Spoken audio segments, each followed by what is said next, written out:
I don't know what to say, but it's always a pleasure. I have a good brother in the house today. We're going to chop up some real good game, real good info, um, stories, perspectives, angles, experience.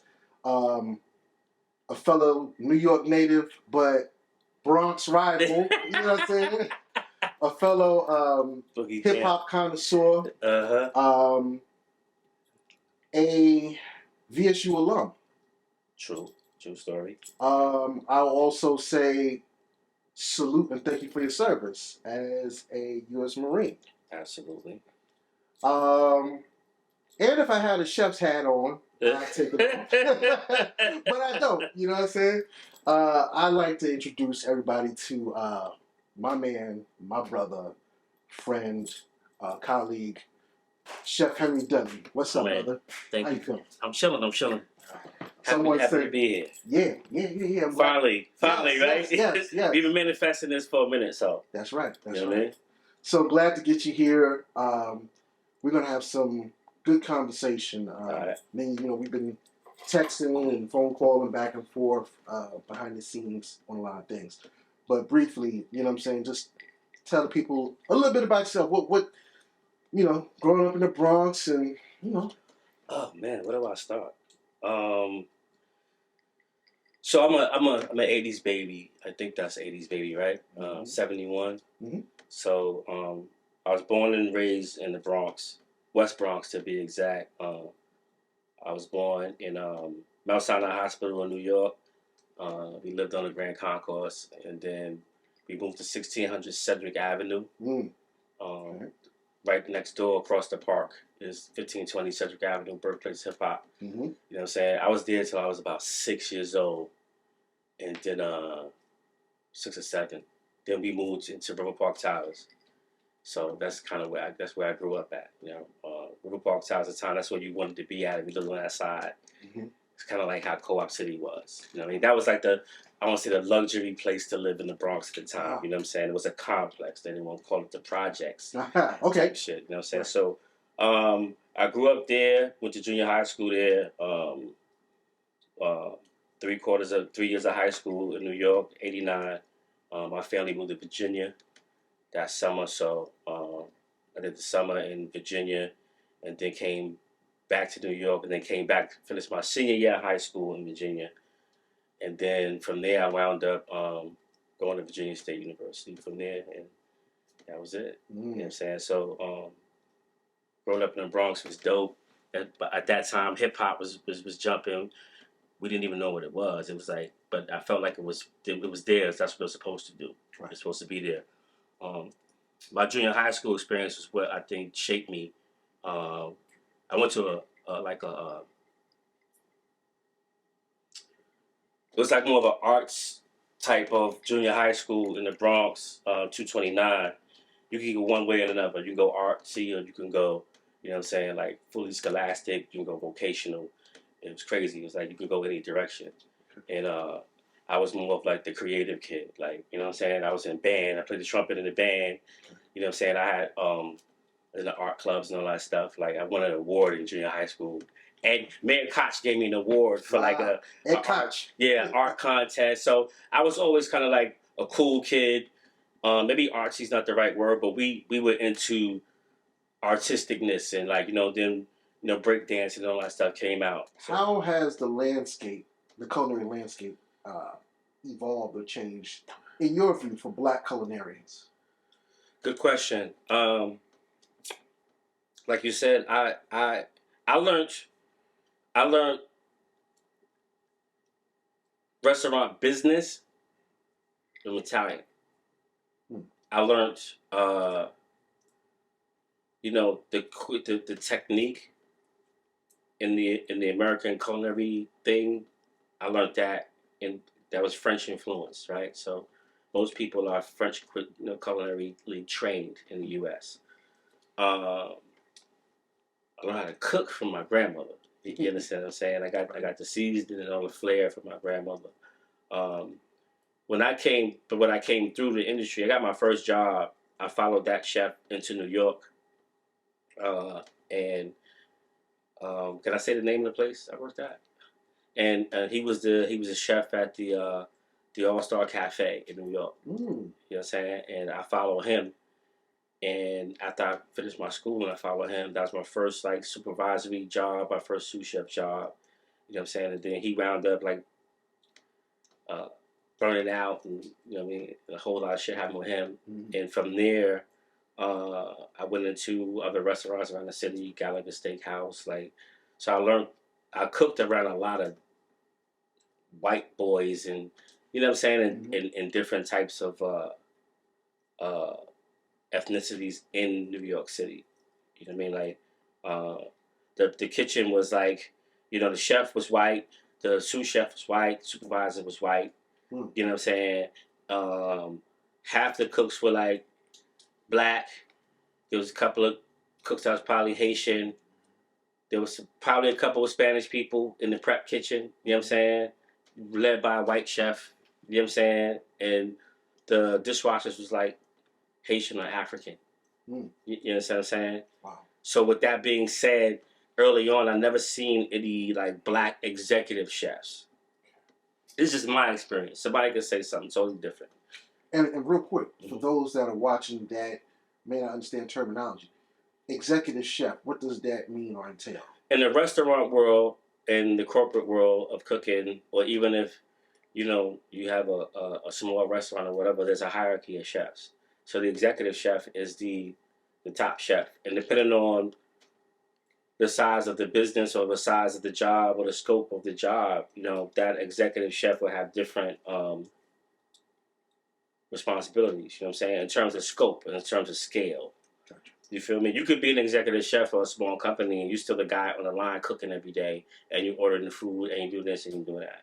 Or you could be the executive chef for a big company and like, you know, you've already done all of that, so now you're on the level where you're delegating to people and you're just the person overseeing the project from a culinary standpoint. You probably written the recipes, did the menu, you know what I'm saying? You did all that work and then you push it down and everybody executes it. You know, you still got to cook. You should always be a working chef. You should always be ready to roll up your sleeves and cook, because if you don't, then you just whack. You know what I'm saying? Okay. But there's different hierarchies. So you got the executive chef, you got the sous chef. Sous stands for assistant. Sometimes you may have an executive sous chef depending on the size of but it's always a chef, an assistant chef, and then maybe a supervisor, somebody to kind of, you know, oversee the staff and still work and push the staff. Okay. All right. And so now, what do you see? How has that changed when we talk about the ethnicities of racial makeup of today? Well, going through it, you know, I give the example of how the ethnicities were, and like I'm a firm believer that you have to have a diverse kitchen staff if you want to have a good food. Interesting. Why say that? Because food is the great equalizer, right? Everybody has to eat, and depending on how you grew up, depending on how you were in culture, depending on your ethnicity, you eat that way. Do you or do you not? You eat that way. You know what I'm saying? Right. If you Asian, you eat and you move in that sector, you know, because you got to nourish yourself. Anytime you're trying to nourish yourself, you're gonna go back to what you know, and usually that's who you are and how you was brought up and so forth and so on. So with food being the great equalizer and every ethnicity, you know, kind of doing it their own way, like there's a lot of food and everybody has their own claim to it. It belongs to everybody, right? Like there's always this thing with hip hop where people say like hip hop is for the streets and hip hop belongs to everybody. That's why it's so hard to do a top 5 Dead or Alive. It's how, you know what I'm saying, however you grew up, wherever you grew up, that's what it meant to you, and that's the same thing in food. So now going through it, I started working under a lot of white chefs, of course. You know what I'm saying? And then I got a little frustrated because I got frustrated because there was no representation. Like, you know what I'm saying? The only representation I saw was like I think G Garvin was the first black dude I seen on TV.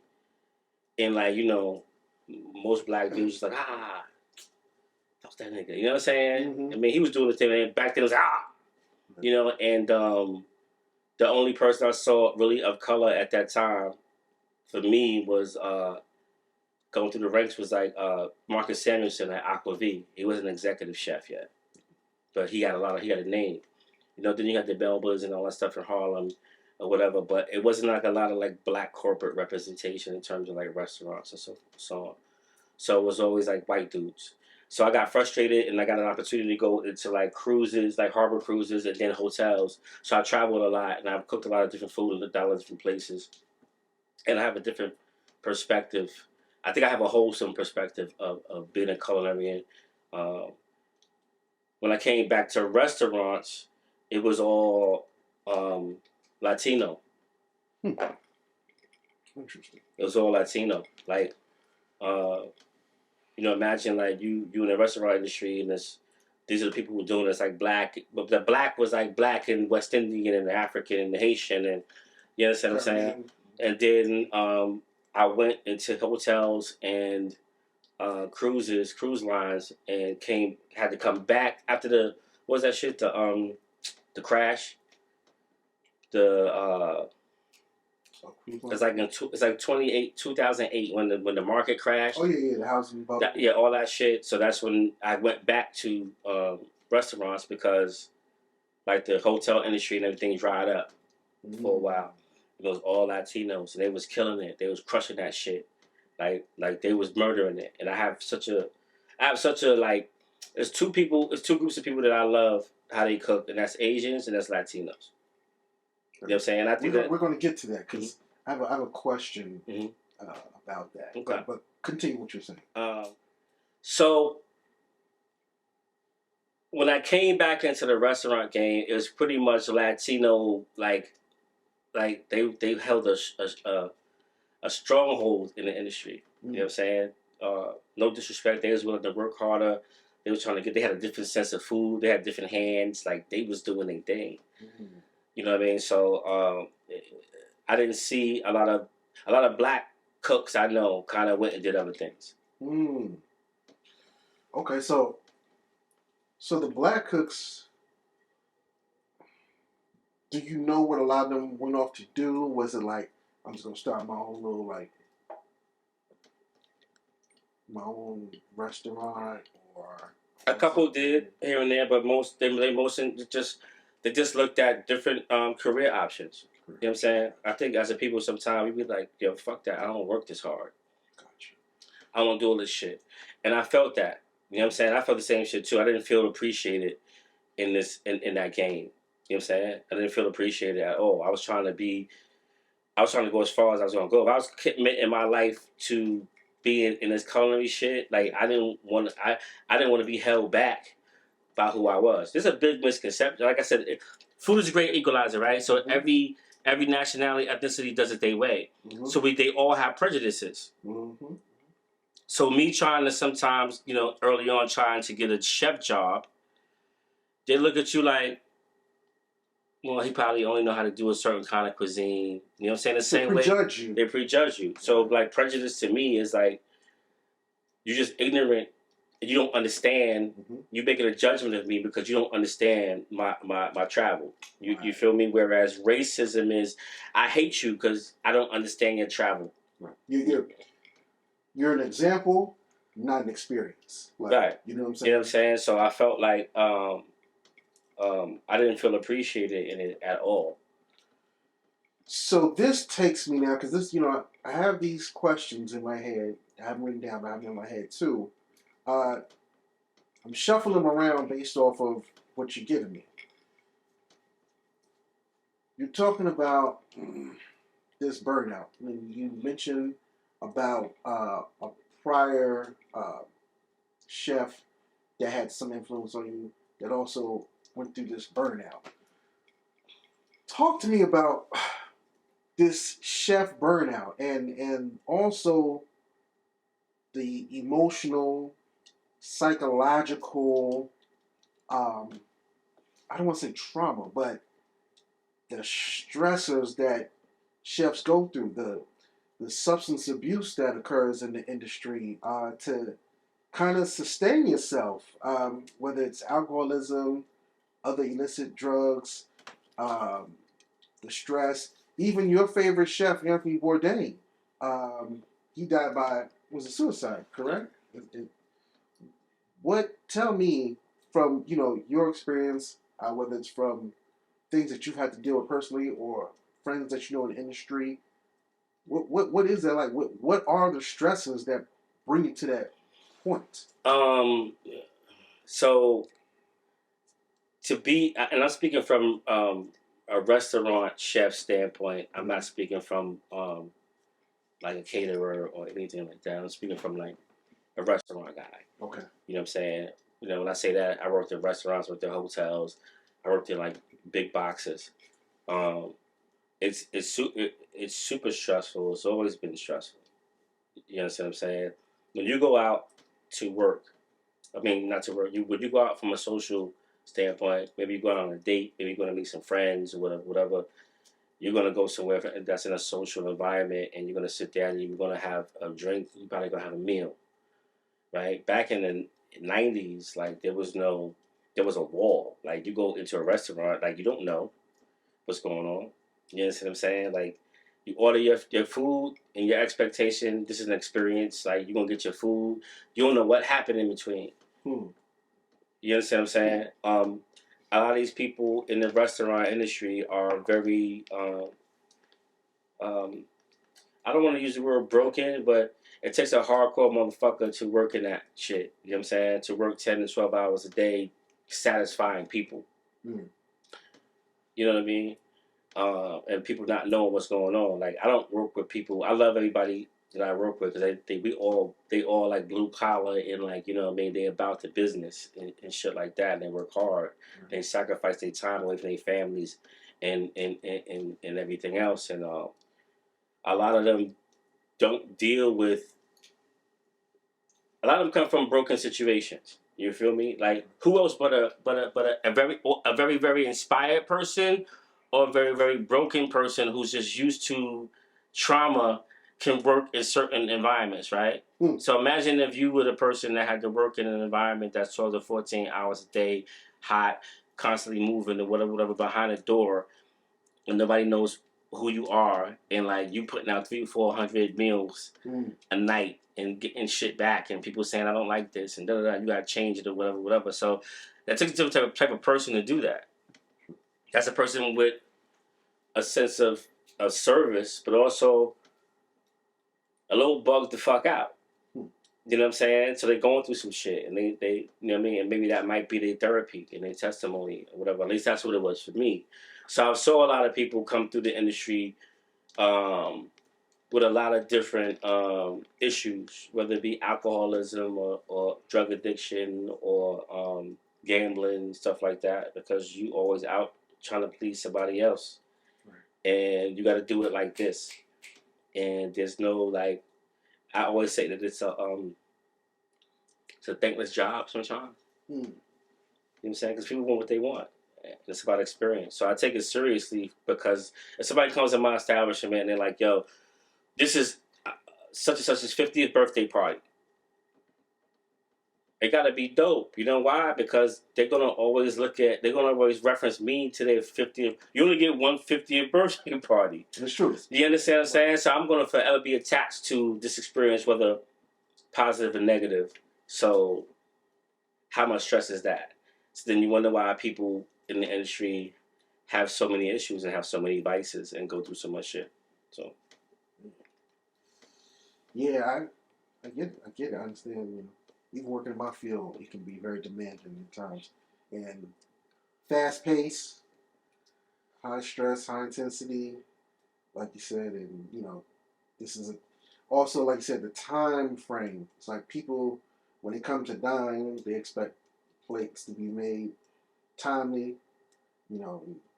Mess up the plate. Yeah. It's like if you in it, you go into that joint. If you're an average cook, you going in there like 3 o'clock, 4 o'clock. You're getting off maybe 1 in the morning. You still wound up from cooking all night. Like what you going? You gonna go out? You going to whatever bar's open? You gonna get some shots? You gonna like that's the culture. Well, that was the culture. Like the culture's different now. You know what I'm saying?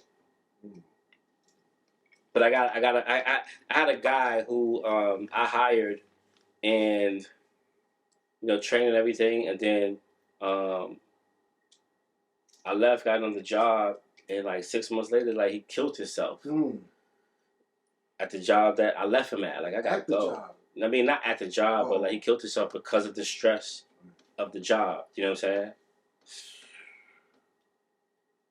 And this is, and on top of that, bear in mind, you're also a father too. Absolutely. So it's like you have this high pace, high demand job that sucks up a lot of your time, energy, and then at the same time you have to be able to still have something boxed off and sacred that you can pour into your children. People who are married to restaurant people and are still there are special people. That's a whole different level of commitment. You know what I'm saying? That person that works at that restaurant or that hotel may not be able to be available to you all the time because they're married to that. Yeah, they're married to it because there's that expectation in terms of like they always got to be on. You know what I'm saying? So like, yeah, that hindered my first marriage. Like, yeah, you know what I'm saying? So I had to learn, like, okay, well, this is space I'm with now. This is space I'm in now, and you got to find balance. I'm happy that jobs today though are really about more culinary jobs. So they have a lot of programs that are geared around work-life balance, and so they really promote it a lot now more than they used to. Before they just work your ass to death. If you was a salary chef, your ass is grass. Like motherfuckers ain't gonna take that job. Like nah, I ain't working 60 hours a week. If you do the math, you know what I'm saying, that should be like $12 an hour.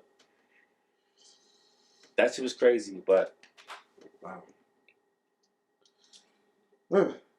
I saw a lot of horrific shit. You know what I'm saying, of like substance abuse stuff. I can't front. I'm trying to tiptoe around it. You know what I'm saying? I saw, and then in my time, a lot of it was a lot of alcoholism. It was a lot of cocaine. It was a lot of weed. You know what I'm saying? I didn't even really see or experiment anything harder than that, or see anything harder than that. But it was prevalent. It was everywhere because it was rock star shit. Like whole shit. We closed at 3. You got to be back at 7 and do it all over again. So it was that kind of lifestyle. Right. You understand what I'm saying? But today, I think it's a little different. Today, you got a lot more entrepreneurs. So they're doing things differently. But that restaurant culture back then was crazy. That's why I always gravitated to like the Anthony Bourdain. He saw all that shit too. Right. I feel like he was the right version of me on the other side. Seeing the same shit, doing the same shit or whatever. But I still wouldn't change a thing. All right. So Gen Z has kind of gotten a bad rap in a lot of different industries. Right. Many, and then I'm talking about because I'm reading Fortune magazine, I'm reading Forbes, I'm reading articles from the Washington Post. Many of them, they put these articles out saying that Gen Z, this generation, their commitment to job, their commitment to task, reliability, dependability is not the same or on the level of the previous generations. Do you feel, or what has been your experience with Gen Z's work ethic and how they operate? People always talk about know your worth. You know what I'm saying? My thing is like know your worth and understand your value. You feel me? Your worth can be so valued is what's maintained. You know what I'm saying? So I think that Gen Z is kind of in that pocket of trying to, figure out worth versus like, you know what I'm saying, the money and monetization or whatever. Because, you know what I mean? I think that the generations before them, including our generation, we left a lot of money on the table. Mm.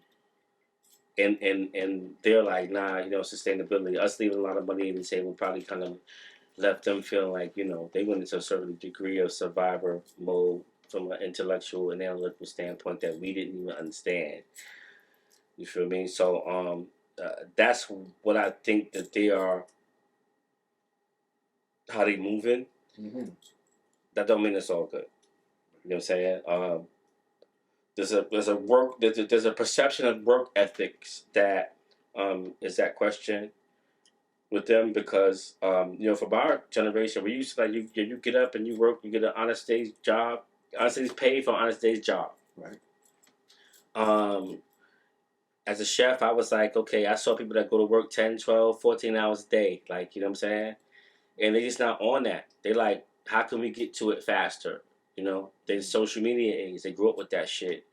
We was pay phones and beepers and all that other stuff. So it took us time. We had yellow pages. It took us some time to get to the information. So now they're getting to the information a million times faster. Where you understand what I'm saying? Sometimes we take our patience for granted. Where they're like, nah, but it's evolution, right? But every time you evolve and you elevate, like you do leave something behind. Something is sacrificed. So I think some of the work ethic piece, from my perception, is sacrifice in their minds for the greater good. I see kids that they come in, they get a job.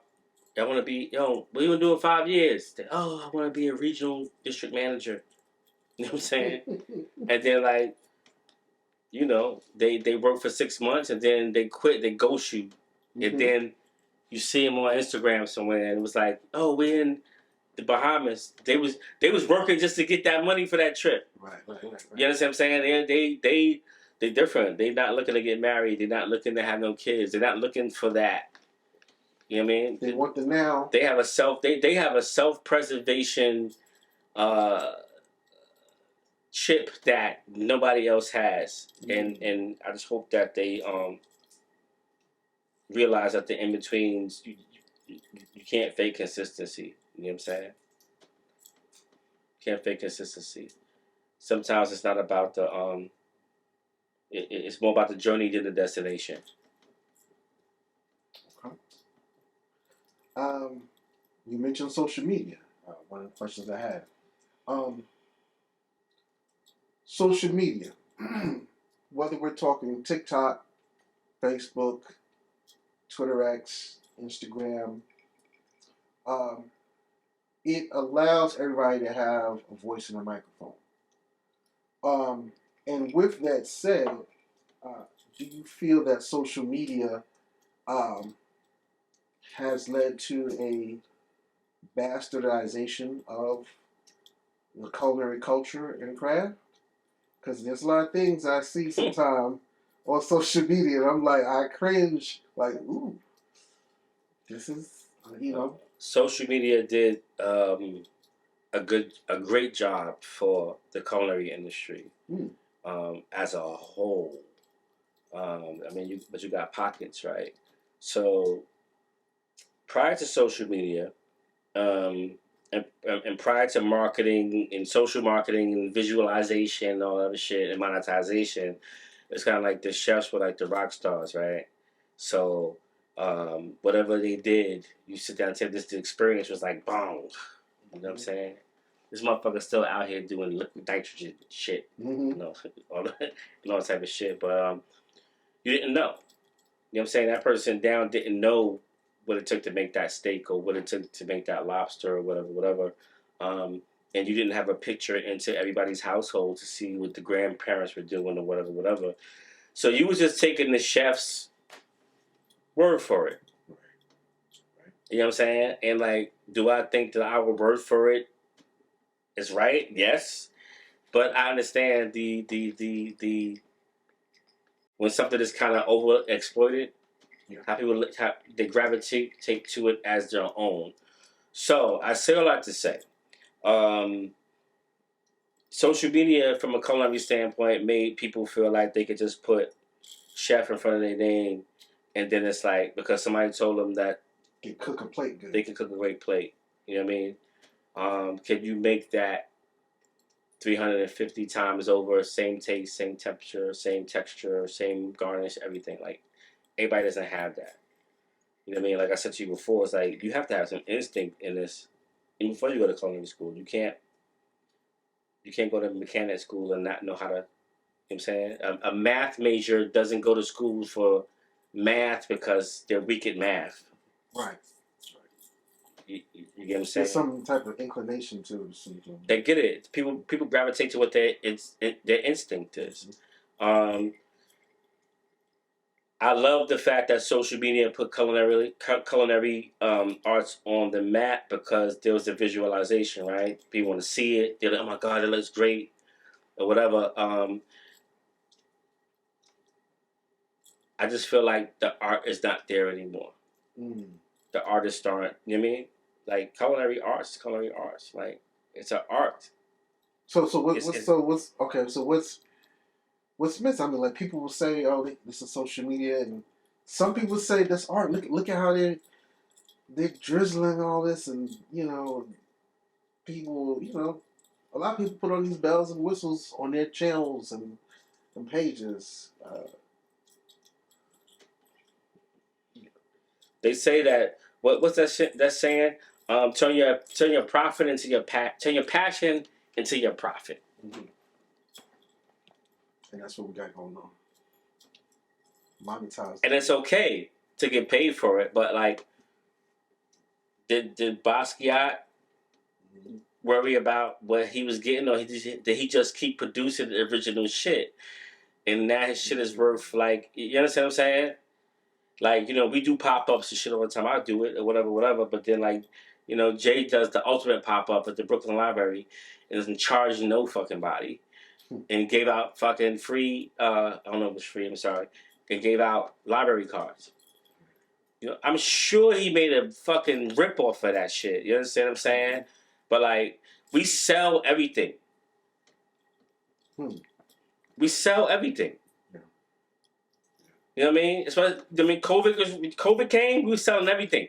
You know how much bullshit I bought online during COVID? Like, we sell fucking everything where everybody else invests in everything. We sell everything. So I do not want to see that happen to the culinary industry. You know what I'm saying? We talked about hip-hop earlier, right? I know there's going to be some ladies watching that's my age or around my age. When they was dating dudes and whatever, at least 50% of them dated that dude that was like, yo, I can't go out with you tonight because I'm going to the studio. Right. True. Gotta lay some tracks down or whatever. Like, everybody was doing that shit. So we sell everything. Like, something happens, like, oh my God, we're gonna do that.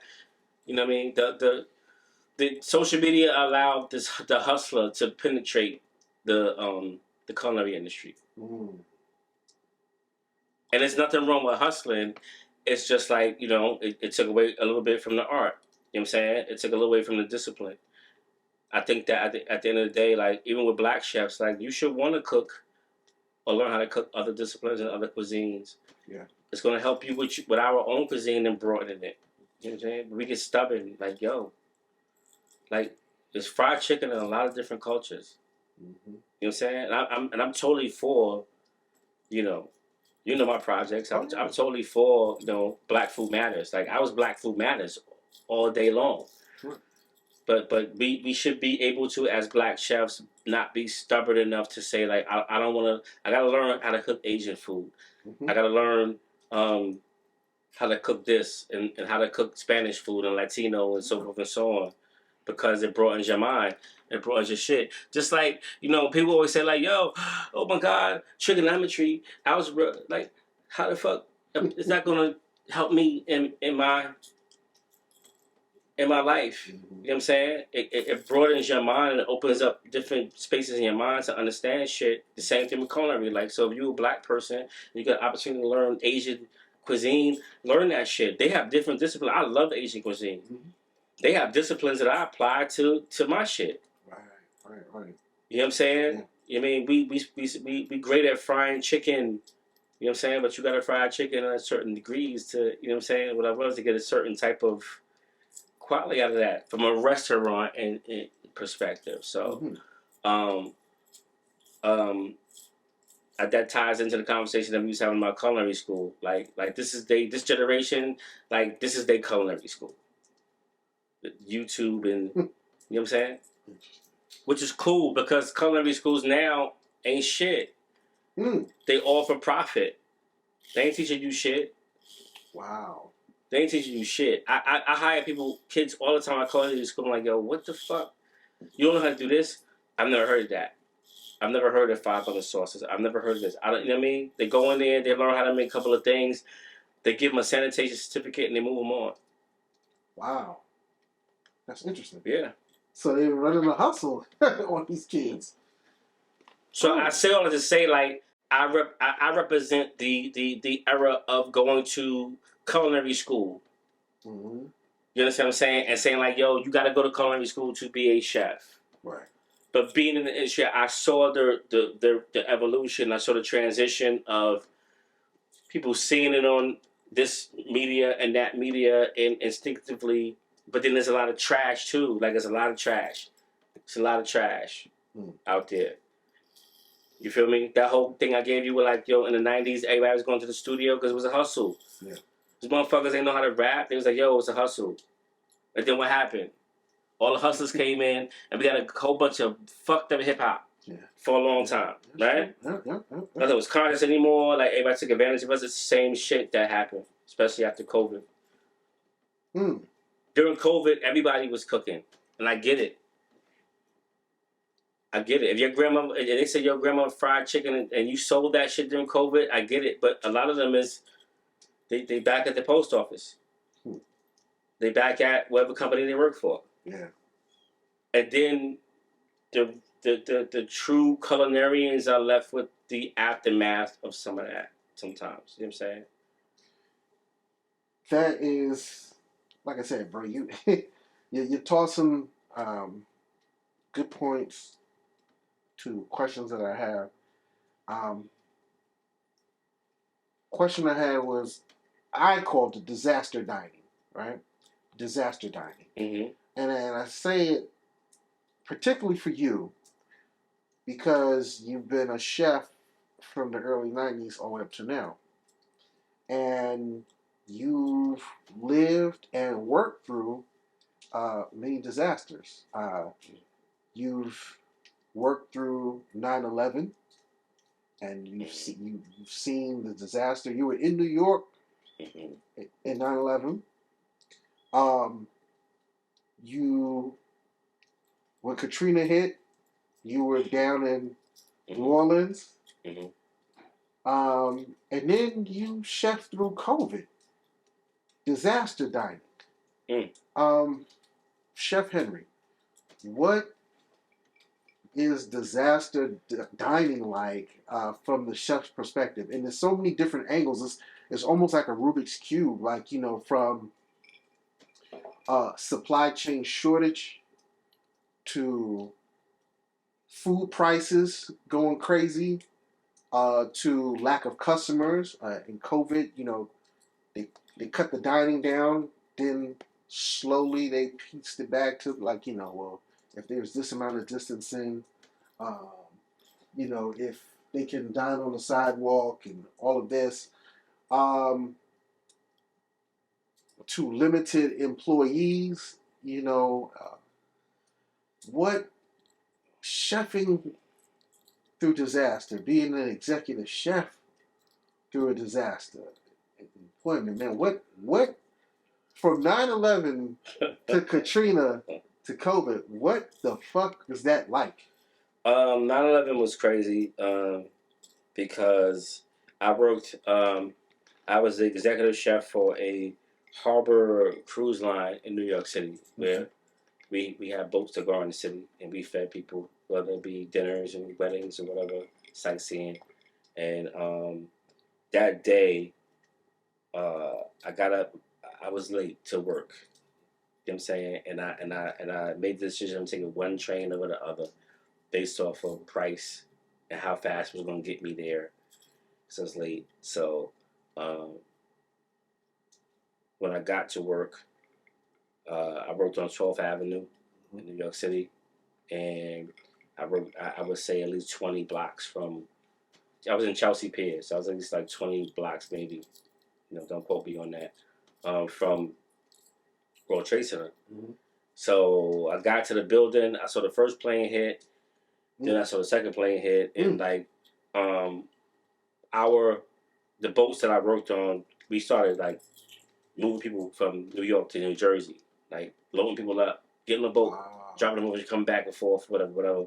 And the mayor of New York Giuliani commissioned the boat to feed the relief workers on North Cove in the financial district. I'm saying, so I went through that. I was working for a hotel company, and I was traveling for them, opening up hotels for them. And Katrina happened. Just so happened, like I'm in New Orleans, and like I told you, my father's side of the family from New Orleans, so it was like it was spiritual to me because I left the day before. I was gonna stay because my family down there, they used to just wait, just riding through a hurricane. It's that's the culture down there. Like, okay, hurricane coming, all right, we're gonna ride through this shit. And luckily I didn't. But it was a lot, man. You know what I'm saying? It's almost like being in two disaster areas at the same time. You know what I'm saying? With everything was going on, and people needing food and food again being that great equalizer and making people feel comfortable. So, hearing the stories of, there was a story where there was somebody at North Cove in New York, one of the relief workers, and we was cooking 24 hours a day. Mm-hmm. And all the restaurants in New York were like just donating food because like, yo, everything's closed. It's a terrorist act. Nobody's going out. Right. So what you gonna do with all that food in your freezers and your coolers and shit like that? So they were donating everything to us, and we just cooking whatever it was. Then motherfuckers making peanut butter ramen, whatever the fuck you saw. Like, no, we was burning. We was burning. Like, Emerald came through. Urbana Hollyfield came through. What's this guy's name? I don't even like him. Oh, sure. Forgot his name. What industry in? Cook dude.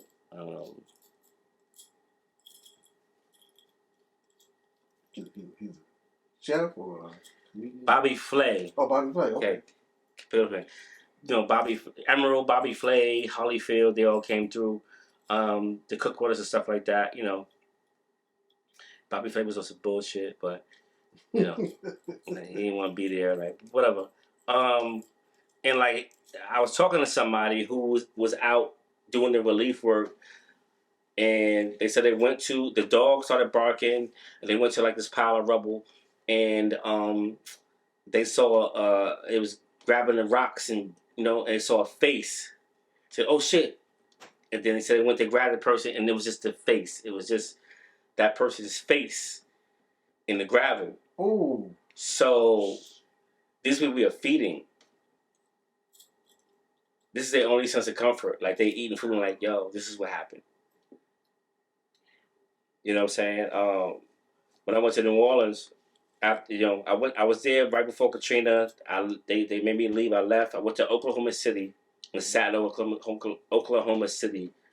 Then I got sent back to this hotel on Canal Street. And my job was like, I had to get the restaurant and the hotel back open. Mm-hmm. Mad displaced workers living in a hotel. It was madness. Like, Katrina was madness.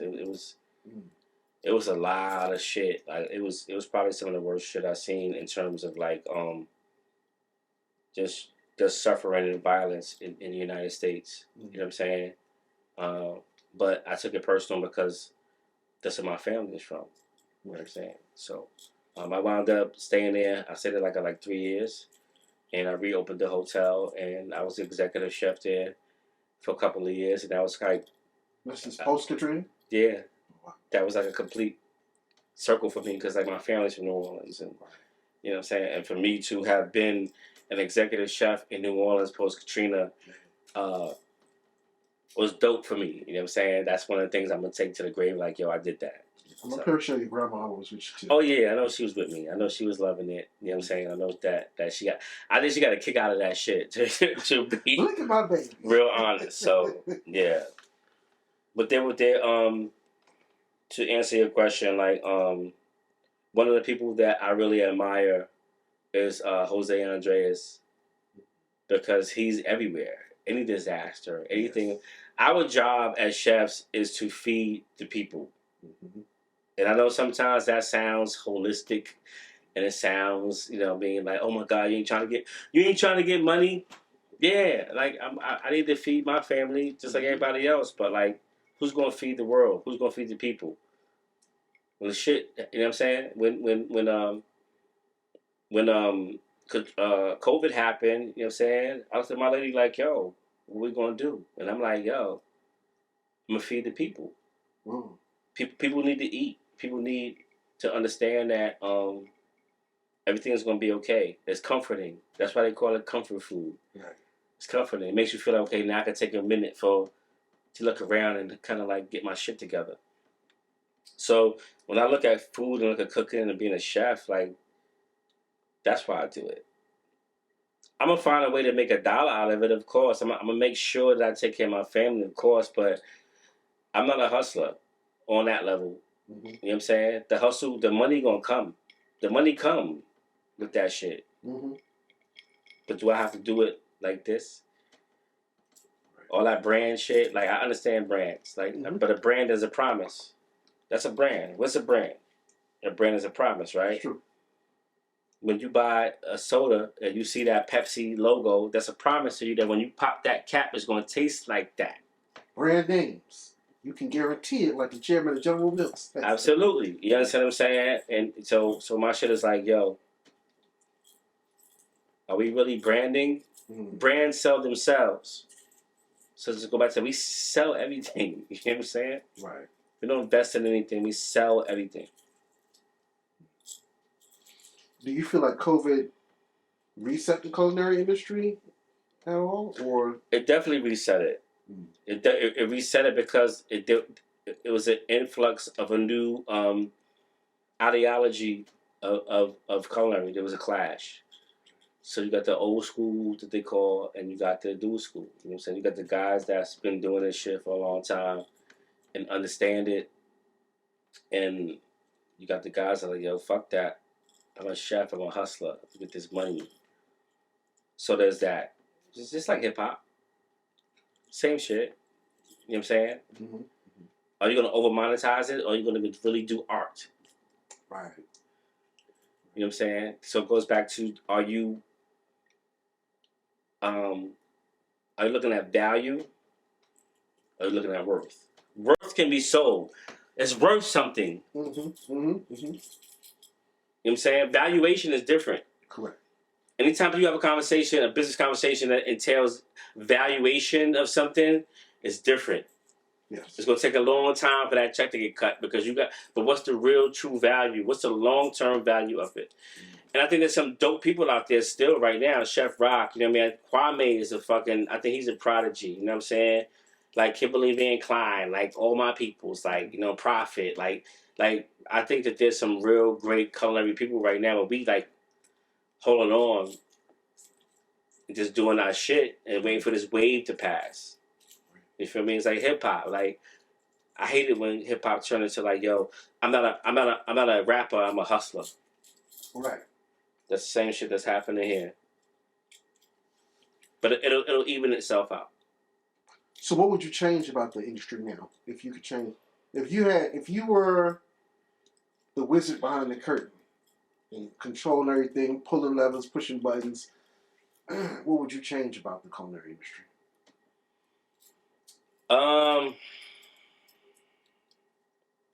Right now, mm-hmm. I think that the culinary industry needs a reset in terms of like,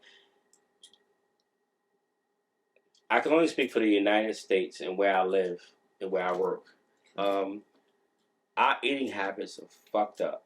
Mm. You know what I'm saying? Our cancer rates, our diabetes rates, our obesity rates are fucked up. Mm-hmm. It costs more to get a pound of grapes than it is to get a double cheeseburger at, you know what I'm saying, one or the other.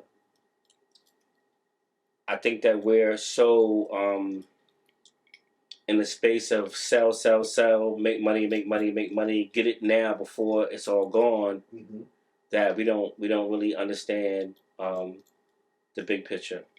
You feel me? We need to take this shit over. We need to take over the companies that are overly processing our food. The people who are doing 3D generated meat. You know, the people who we can't get, farmers can't get seeds from. You know what I'm saying, and all that type of shit. Like, people are dying out here, and I think that as culinarians, we need to take some responsibility in terms of changing what food insecurity looks like, changing how we teach people to eat. One of the biggest things that we fail to realize is that we trying to sell so much that we don't understand how much power we have. We have the power to dictate what people eat, what you consume in your body. And most of us are so wanting to sell, sell, sell. You know what I mean? It's just like pharmaceuticals, like push, push, push. You know, vitamin, pill, this, that. You understand what I'm saying? And then, like, you know, the holistic doctors and all that other stuff are underfunded. So it's the same shit with food. You know, I want to see a space where we are educating people, especially in our fucked up and poor communities, how to eat. You know what I mean? I grew up on Chinese food, pizza, and all that other shit, the hot dogs, all that wild shit. You understand what I'm saying? And I'm lucky that I got an opportunity to experience different food and experience different culture in food and so forth and so on. So I think that's the issue. I think that's what I would change. You know what I'm saying? And I'll get pushed back because people are like, how does that dictate to the money? We can get money off of that. Like, you know what I mean? Like, they took over the farms. The farms made all the money. Farming made all the money. You know what I'm saying? So they took over the seeds, and now they took over the farming. Like, we got billionaires making dictations about how we eat and our food ecosystem and shit like that. So, science and technology. They are in their own respected fields. They're in their own respected industries and disciplines, right? However, I can't help but notice that for some reason or another, they are gatekeepers when people critique them or veer into them. They are like, you know, when it came to COVID and people had opinions or had alternative sources of information about COVID research, they were censoring people, smacking people's hands, banning people, all types of stuff, pulling people's licenses and accreditations. But science and technology, they can overreach into other industries without a problem. What I tend to see is this overreach into the culinary industry and agriculture and food world. I look at, they're talking about growing beef inside of laboratories. Zuckerberg is doing he's growing his own cattle now, breeding them specifically, different genes. You have Bill Gates, who has going around the world and sequestered all of the heirloom original seeds of all the plants, fruits, and other vegetation. And he has them in the Svalbard seed repository in the mountains of Sweden, Norway. You have in, I forget which California university, but they're researching on how they can make, well, because COVID, they talk about vaccine hesitancy. But they're talking about how they can make it so that vaccines can be grown inside of vegetation. So like your salads, instead for people that are scared of taking vaccines, well, you just eat your way into health.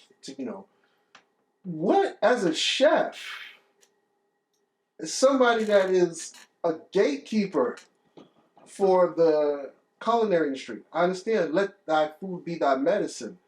What is your opinion and your take, and how do you feel seeing all this science and technology converge and merge into your lane? That's a lot. That's a lot. It's a lot. That's a lot. The same people that give you the disease give you the cure. Okay. And that's just kind of how I feel.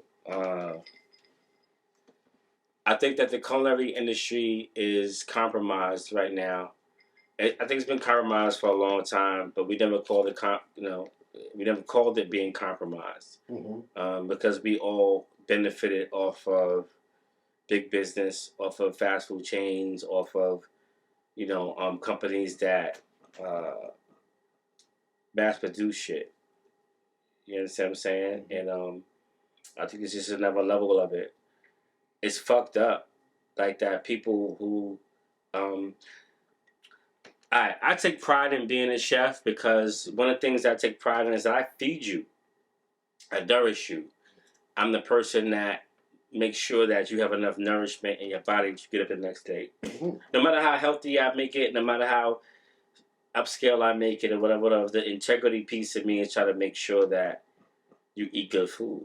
Cool. You know what I'm saying? A chef's job at the end of the day is to feed somebody good food, and feed them safe, good food. Yeah. Let's be real. If a person is unhealthy and they die, you no longer have a customer. Right. So why not be put in a situation or do what you need to do to make sure that person is not only eating good, but you're nourishing them and you're making them. Is every chef a nourisher? Is every chef a person that's going to be like, oh my God, I'm a purist, I'm going to deal with an integrity of food? Or no. You know what I'm saying? My point is that we are responsible for feeding people. Whether you're a unit level chef, whether you're a guy that owns a fucking restaurant on a corner, or whether you're like the vice president of Burger King, your job is to feed people. So what's your angle? Are you feeding people for profit? Are you feeding people for art? Are you feeding people, to sustain them? Are you feeding people for culture? Are you feeding people because you want to make sure that people eat? You understand what I'm saying?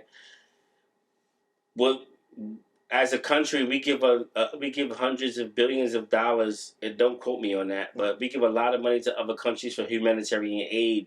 But where's our humanitarian aid? We're in a crisis. Cancer, diabetes, obesity. You know what I'm saying? But yeah, it's still like the top 5 fast food chains are going crazy in terms of margin. I see chains, I'm like, yo, how are you even still in business? You understand what I'm saying? We have chains that are like, they're not even food companies anymore. The food, it costs them 10 cents to feed us something that we buy for 19 cents. Yeah. You understand what I'm saying? So I think that from a chef standpoint, like, we should evolve a little bit in terms of trying to understand the food insecurity, not only in the United States, but in the world. But for me to be able to buy 2 burgers for $1.99, and I can't buy a watermelon for under $3 or $4. It says a lot. I'm going to show you, and I'll put this on the screen for you guys to see the graphic. This is McDonald's stock trend from 1985 until recent. This is what, from 1985 all the way up to 2024. Yeah, it's motherfuckers that want to cook. Motherfuckers that want to cook. They're like, I want to pull up and get the Big Mac and all that other shit. Like, nobody want to cook no more. Right. Everything's turned into convenience. Yeah, my son. I had to get on him. Not get on him. I had to teach him. Like he bought a bubble tea from a service that brings food. You know what I'm saying? Bubble tea cost $6. By the time I got to him, it was $22. I'm like, yo, youngin, that don't even make that don't make no sense.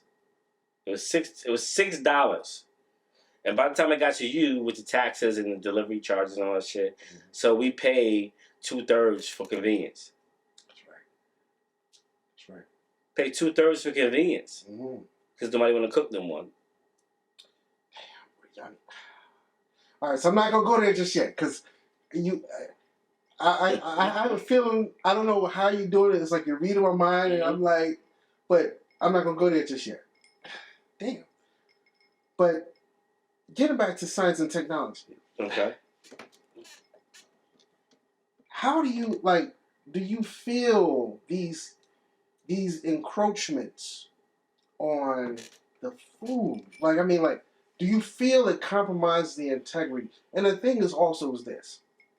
So me working in the pharmacy field, I know that when they introduce a new drug to the market, you have about 10 years. And this is because you have to have there's levels of clinical trials that have to occur that say this drug is safe and effective. And you have what's called the Keefe-Harris Act, based off of the thalidomide scare, in which they said before they gave all these different trials, they said this drug called thalidomide was safe and effective to prevent morning sickness in pregnant mothers. They marketed that it was safe, but they didn't have all the data. Years later, all these babies were being born with what's called polydactyly, where it's like they have, instead of arms, it's kind of like they got flippers, like they got hands, but the limbs are shortened. So, and then they traced it back. It's the thalidomide that they were taking. So the Keefe-Harris Act said, look, all drugs must be proven to be safe and effective, meaning it's safe, it's not going to harm, and it does what it says it's going to do.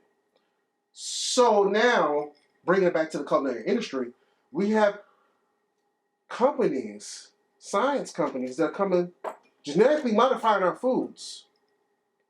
They want to do lab-grown meats. They want to do different things to the seeds. But where is the clinical trial data of the long-term effects of these things? And then to top it off, I forwarded you an article that CNN posted last week that said they're seeing a rise in cancers and deaths in young people that is unprecedented. What do you say to this? I've seen government tell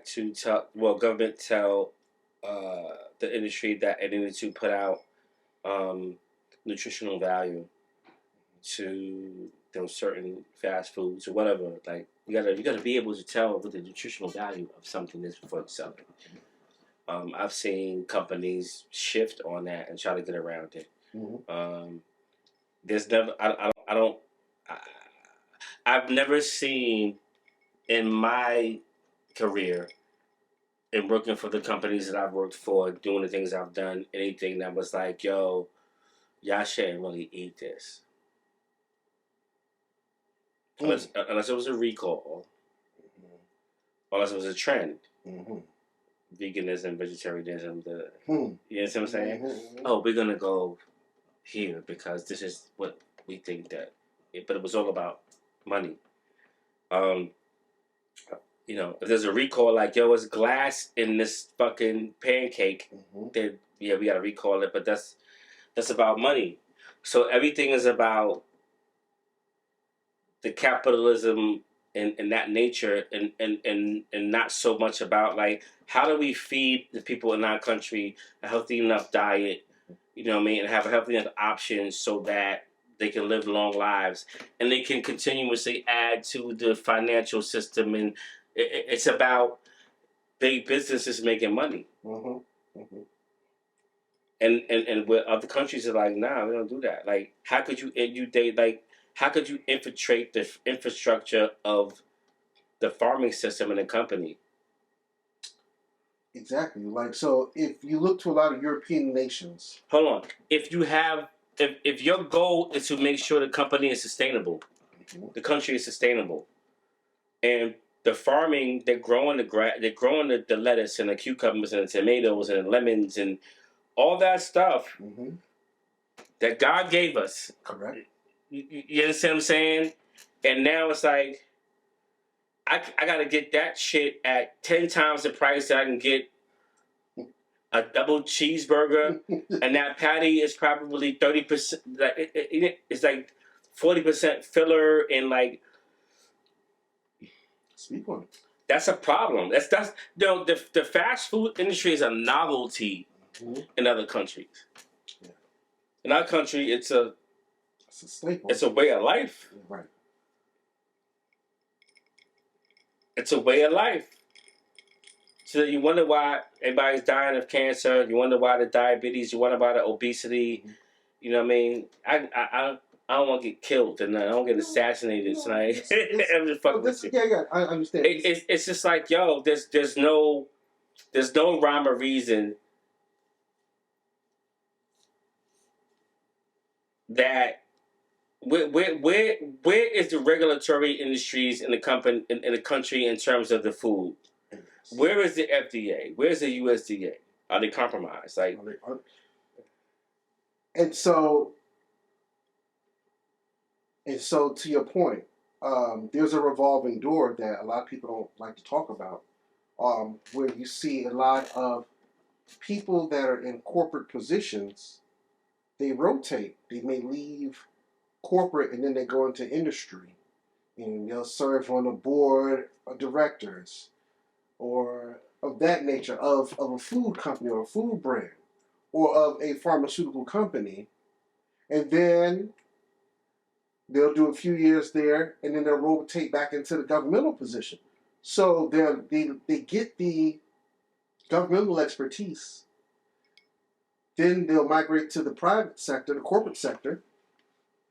They're able to share that knowledge and then go back to the governmental sector. So you have to ask yourself, when it comes to the drafting of policies, how is that influenced by these people that interlope between the government and the corporation? And then it's kind of like, are you incentivized? Like, by who? It's all about money. Mm-hmm.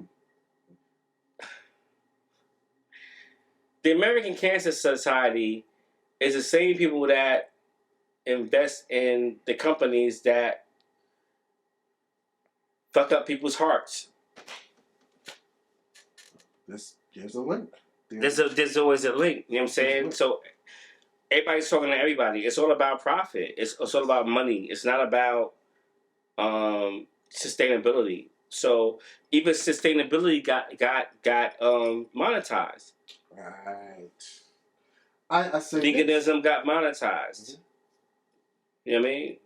I say this about sustainability. They talk about just even in the we think about food and a lot of people they're gonna be mad at me. I'm just saying, like, veganism got monetized. It did. I don't want the chicken that's not chicken but tastes like chicken and look like a chicken wing. You know what I'm saying? If you want to, you know what I'm saying? Like, veganism to me, and I'm not a vegan, but like, that's raw diet. That's no animal protein. That's not, you know what I'm saying? So is that veganism or is that raw diet?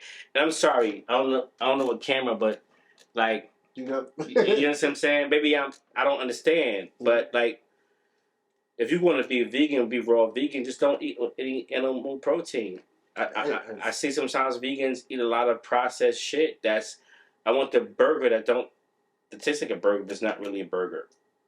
It's something else. But what the fuck is that something else? That's called process. Facts. And so, you know, when you look at that and you think about I'll take it back to this. Subway. You know, everybody, Jared, Subway, the hero brand. They got busted about 12 years ago, along with a lot of New York City bagel makers. What were they using to make their dough so fluffy and nice? It was a chemical called acetylcarbamide. And what does acetylcarbamide do? This is the same thing they use in yoga mats to make the yoga mats fluffy. Oh shit! They were putting this inside of the fucking dough. And so, again, you have this encroachment of science and technology. Bro, when I was in college, right? And you know, big up VSU all day. Virginia State University. We had big up Hampton University, Howard University. Black excellence. What's up, baby? So we do. We had a pizza spot that was owned by some New Yorkers who moved down to, you know what I mean, and moved down to Virginia and opened up a pizza spot. You feel what I'm saying? And it tastes like, you know, New York is famous for pizza, right? It tastes like a New York City pizza. It didn't taste like, you know, some of the commercial joints, the Pizza Huts and all the other shit or whatever. And that's where we went to eat this pizza because it tastes like New York pizza. Right. You know what the secret was? What was it? He imported water from the Bronx fucking reservoir from New York to Virginia, and that's how he made the dough. And that's why it tasted like New York pizza. It was the water. It's shit like that. So when you talk to me about like, yo, they did, I'm like, I know a dude that said, yo, let's just change the water. Shit. Wow. The bisodium carbonates and all that other bullshit, that's mass production shit. You know what I mean? Yeah. Shout out to like T. Capri. You know what I mean? Tiffany Hainsworth. Shout out to, you know, Marvina from B. Cyrus and Champagne. These are two black women who have opened up, you know, a champagne company and a tequila company, but it's small batch. We're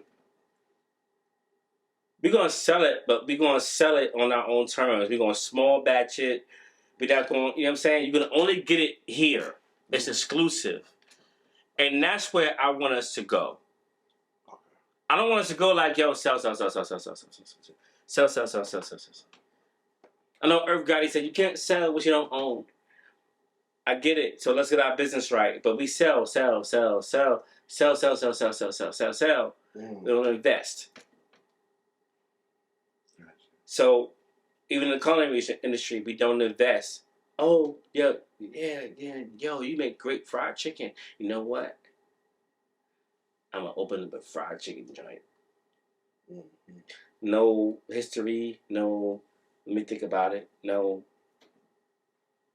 And then when it fails, it's like, oh shit, okay, now I'm going to sell flat tummy tea now. Right, yeah. So, I'm a chef, I'm a purist. I'm not like, you understand what I'm saying? I'm not like, I love the art. You know what I'm saying? I love the collection. I know that my art is going to make that money. I know that, you know what I'm saying? So I'd rather do installations than sit somewhere every day and be like, yo, I'm going to give you crab legs and crab stuffed salmon all over. I want to see black chefs like divest. Learn different cultures of cooking and so learn different technique. You know what I mean? I love the Asian food culture. You know why? Because there's so much technique. This gotta be like this, or it ain't gonna come out like this. You know, that is extraordinary. When I used to blog, right? Blogger. Right? When I used to blog, I did a creative blog on myself. It was something I was thinking about. I was like, reverse engineering foods. And I was like, you know, it's funny because the United States Western culture,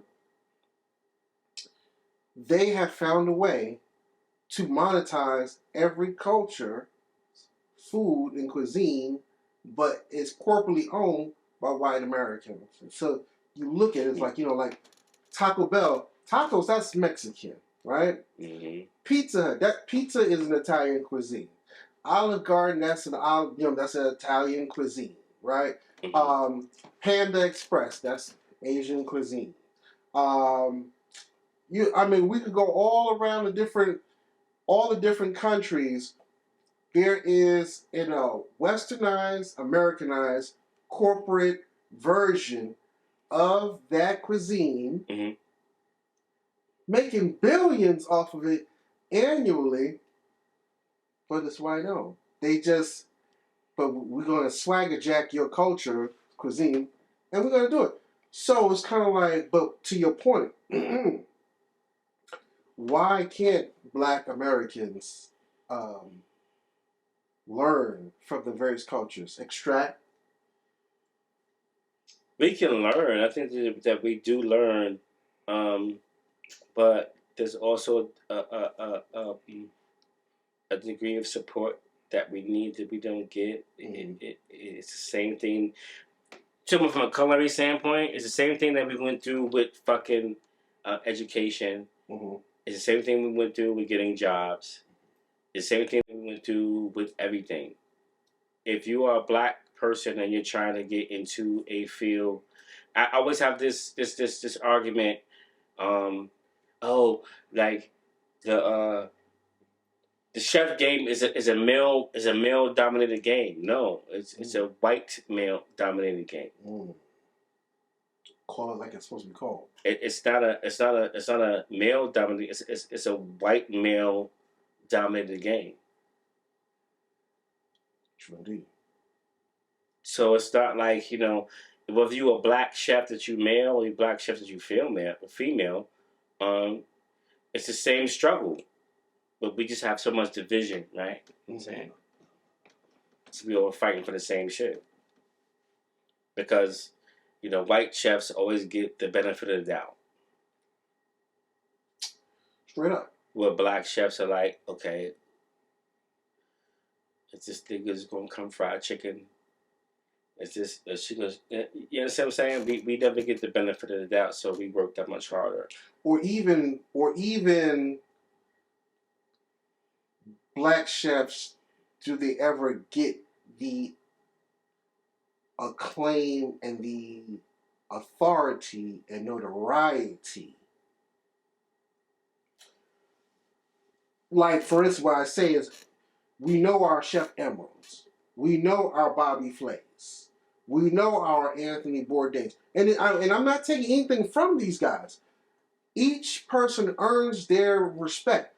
But what I'm saying is, for every one of those, I know that there has to be, statistically speaking, there has to be some great Black chefs that we should be able to name drop just like that also, that we're not able to name drop. We don't own the institutions to be able to put those people where they need to be. Like we have television networks that will hire a Black person who's not a chef, but maybe has some connection to cooking, and say, hey, this is the face of a Black person in this network. You get what I'm saying? So it's like it's token shit sometimes. My prayer for the Black culinary industry is that we come together more than we are. You know what I'm saying? That we compartmentalize more than we are.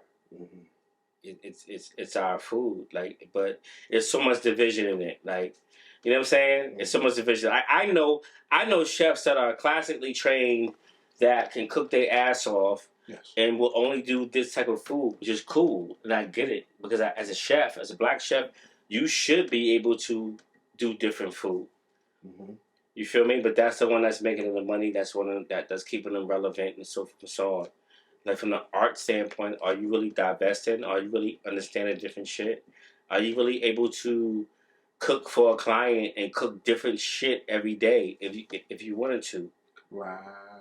You know what I mean? So that's why I always want to educate the I hate to call it the Instagram chefs, but like the chefs that are the younger chefs coming through that Instagram, that social media space. Like, yo, like, you gotta be able to understand this shit in a different lens, a different spectrum, because it's about longevity. It's not the hustle. Right. You know what I'm saying? This don't have to be the hustle. Right. Do we have to hustle it? Do we have to sell it? Mm. You know what I'm saying? It's like the guy who's the hip hop artist who's not really dope at rhyming, but he like, yo, my crew rhyme. I'm gonna use this as a hustle, and like there was somebody, hey, yo, your rhymes is whack, and like, well, I'm not a rapper, I'm a hustler. Right. Yes, there's a couple of crews like that too. I'm not saying. No, I'm saying in general. You understand what I'm saying? So my point is that's how I look at cooking. That's how I look at the culinary industry. I'm a purist at heart, and I'm always gonna be a purist. And I know people are gonna comment and say what they say, but it is what it is. Mm-hmm. And I like, you know, I don't give a fuck. I cook half of you niggas under the table. That's a good segue. That's a good. You understand what I'm saying? You can't come to me with like, yo, I'm Chef XYZ, and all you doing is this. Mm-hmm. Because I'm gonna hit you. You're like Mike Tyson. I'm gonna hit you from odd angles, right? And each one is gonna hurt, right? So my point is, it's kind of like if you're gonna take it seriously, if you're gonna be a chef, take it seriously. Don't use it as slang. Don't use it as a, you know what I'm saying, as a hustle. Don't like really cook. You know what I'm saying? And I ain't hating on the monetization. Like we supposed to get money. Just close your eyes for a little, and I just want you just to listen. All right. Okay. All right. Here we go. Keep them closed. Takeout, carry out, drive-through, TV dinners, Uber Eats, quick grits, minute rice. Has the fast-paced westernized culture destroyed or is destroying the dining experience and turning the chef's role into a cookie-cutter role? Yes, if you are a chef who considers himself a purist. Fast food is always going to be there. You know what I'm saying? That's the society that we live in. Quick. You understand what I'm saying? I know chefs that have went to some of the most prestigious culinary schools in the world, and they wind up being the, you know, corporate executive chef of McDonald's. You know what I'm saying? I used to work with a guy who wound up being the vice president of culinary for the Cheesecake Factory. Like, you understand what I'm saying? So like that is there. You feel me? Like there's space for all of it. Okay. From a capitalism standpoint, like people gonna eat. Like, yo, I want White Castle. I don't, you know what I'm saying? That's our culture. Right? Our culture is like, yo, how can I get this real quick? Like, we grew up in the hood. You grew up in Queens. I grew up in the Bronx. Mm-hmm. Like, how much Chinese food in the corner that you eat? Get the wings fried. Right. So my point is, it's kind of like, so the DMV, DC, they have to carry out. You know what I'm saying? But we had the Chinese food, fried, 4 chicken wings, shrimp fried rice, so right. 4 chicken wings, French fries, and egg roll or like roll. Their definition of that was like the Chinese food, but then you can get a steak and cheese, and you get some wings with the mambo sauce, and you can get like it was a little bit more diversified here than it was in New York, where it was like, this is where you get your heroes from. This is where you get your Chinese food from. This is where you get your Jamaican food from. This is where you know what I'm saying? So, you brought up TV dinners. Like, our country has always been on that shit. Faster, cheaper, better. But is it better? It's never better.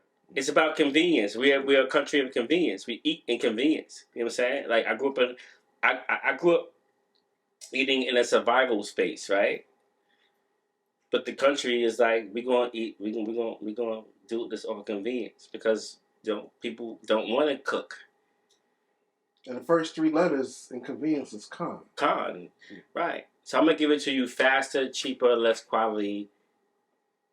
But I'm gonna keep your stomach full. Right, and I also took over the farms already, so you really can't farm without me. Right.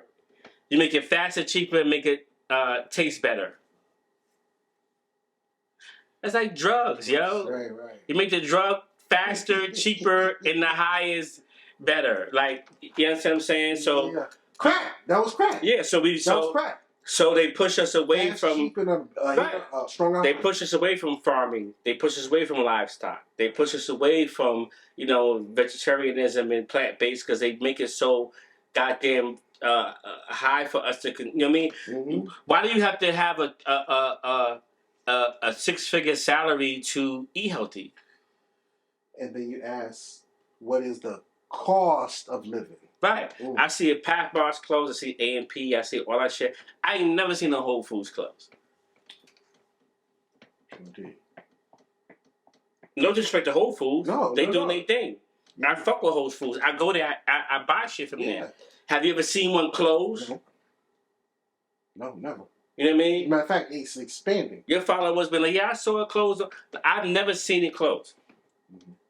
So my point is, it's kind of like, we live in a space where it's like it's harder for you to do the right thing than the wrong thing, even when it comes down to consumption of what you consume to live, right. What you feed your kids, you feed your babies. So yes, I think that chefs, if you call yourself a chef, you have a responsibility to try to contribute to, the ecosystem of good food, however you can, and food inequality and stability and so forth and so on. Like, how are you contributing? If all you're doing is selling sandwiches and making them buck off of it, and like you forcing people to go to the hospital and so forth and so on, like, what are you doing? I work for major companies. I know that they ain't always right. I know that I'm not always giving what, you know what I'm saying? But I balance that with being out in the public and doing great things and putting out good food and so forth and so on. And everywhere that I work, I want it to be a craft kitchen when I'm cooking from scratch. And it ain't all the processed shit and so forth and so on. Like, nobody's doing that. We just selling. Because the market dictates that we have to sell. We're not educating. Like, as chefs, we should be the people who are educating the masses on how they should eat, not the Food and Drug Administration. Indeed. Let that food be thy medicine. Right. We on the ground. We doing this. We doing that. But when somebody's trying to grow good food and, you know what I'm saying, and create habitats, it's like, you got to eat this burger. And what's interesting too, it's funny, is I think back to, when I was growing up, sometimes we would go to restaurants and, it's like, I'm ready for like the burger. I just want the burger and shit, But then it's like, it's like, okay, well, here's a salad, and, okay, I eat the salad, whatever. And then sometimes, they'll serve the entree, the main entree, and then they'll have like other little different types of lettuce or maybe arugula or just different types of I forget the one of the main choices that's extremely healthy. They'll have it to the side, but being so conditioned to just fries, burgers, or something like that. Sometimes when you're young, you ignore that, but it's like no, that's the chef's way of saying yes. It looks like it beautifies the plate. Yes, it does beautify the plate, but this is also nourishment. Like, arugula is so goddamn healthy.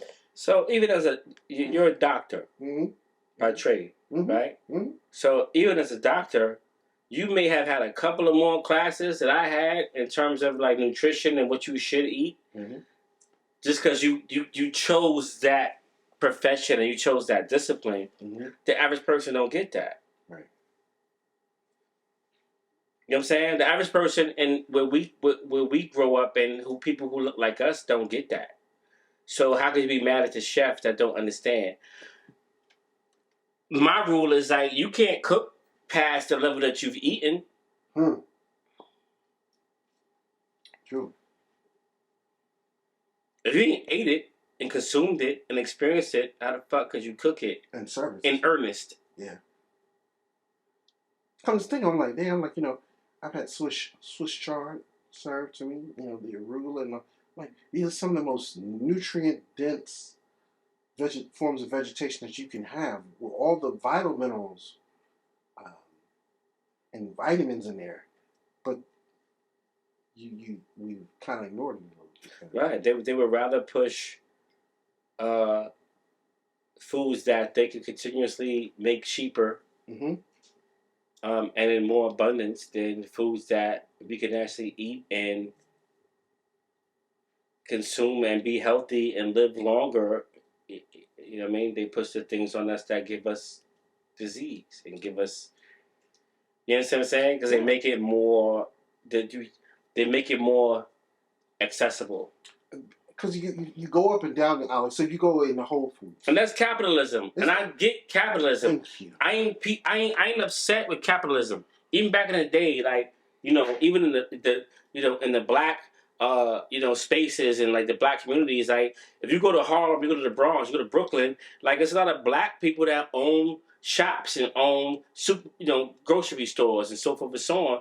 But there's a lot of people that don't look like us that do the same shit. Of course. Of course. You know what I'm saying? Where's our shit?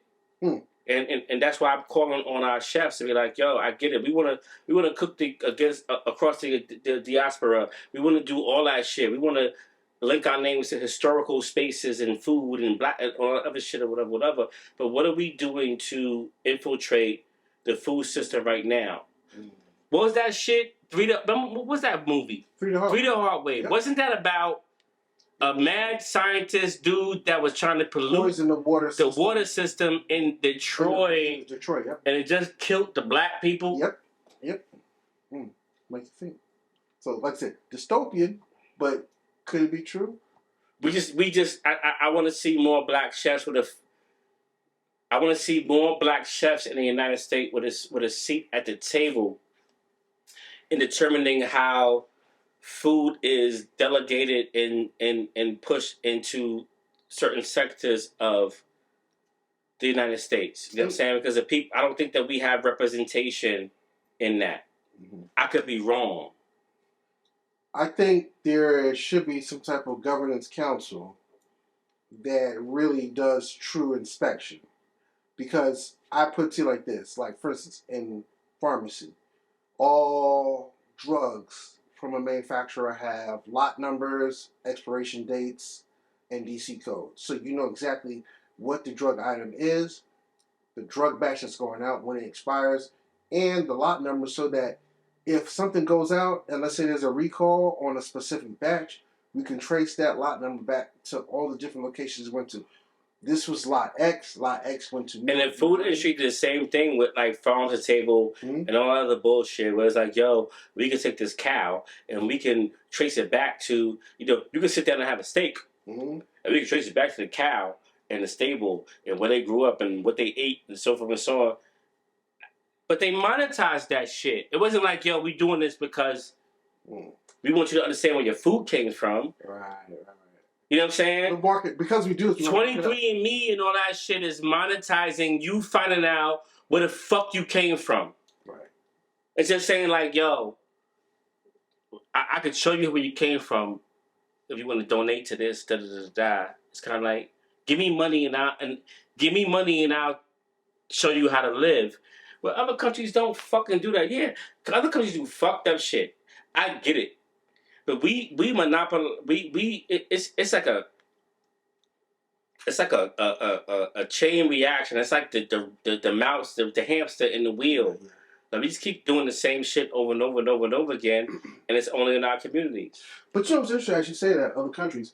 I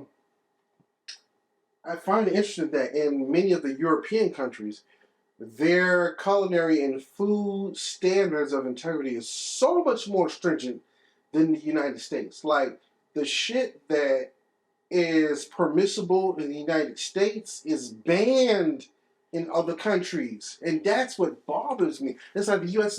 Yes, this shit is a toxin, but we'll allow it up to a certain parts per million. Because we monetize the food system more than any other country. Like, you got countries that are third world countries, they don't monetize it per se.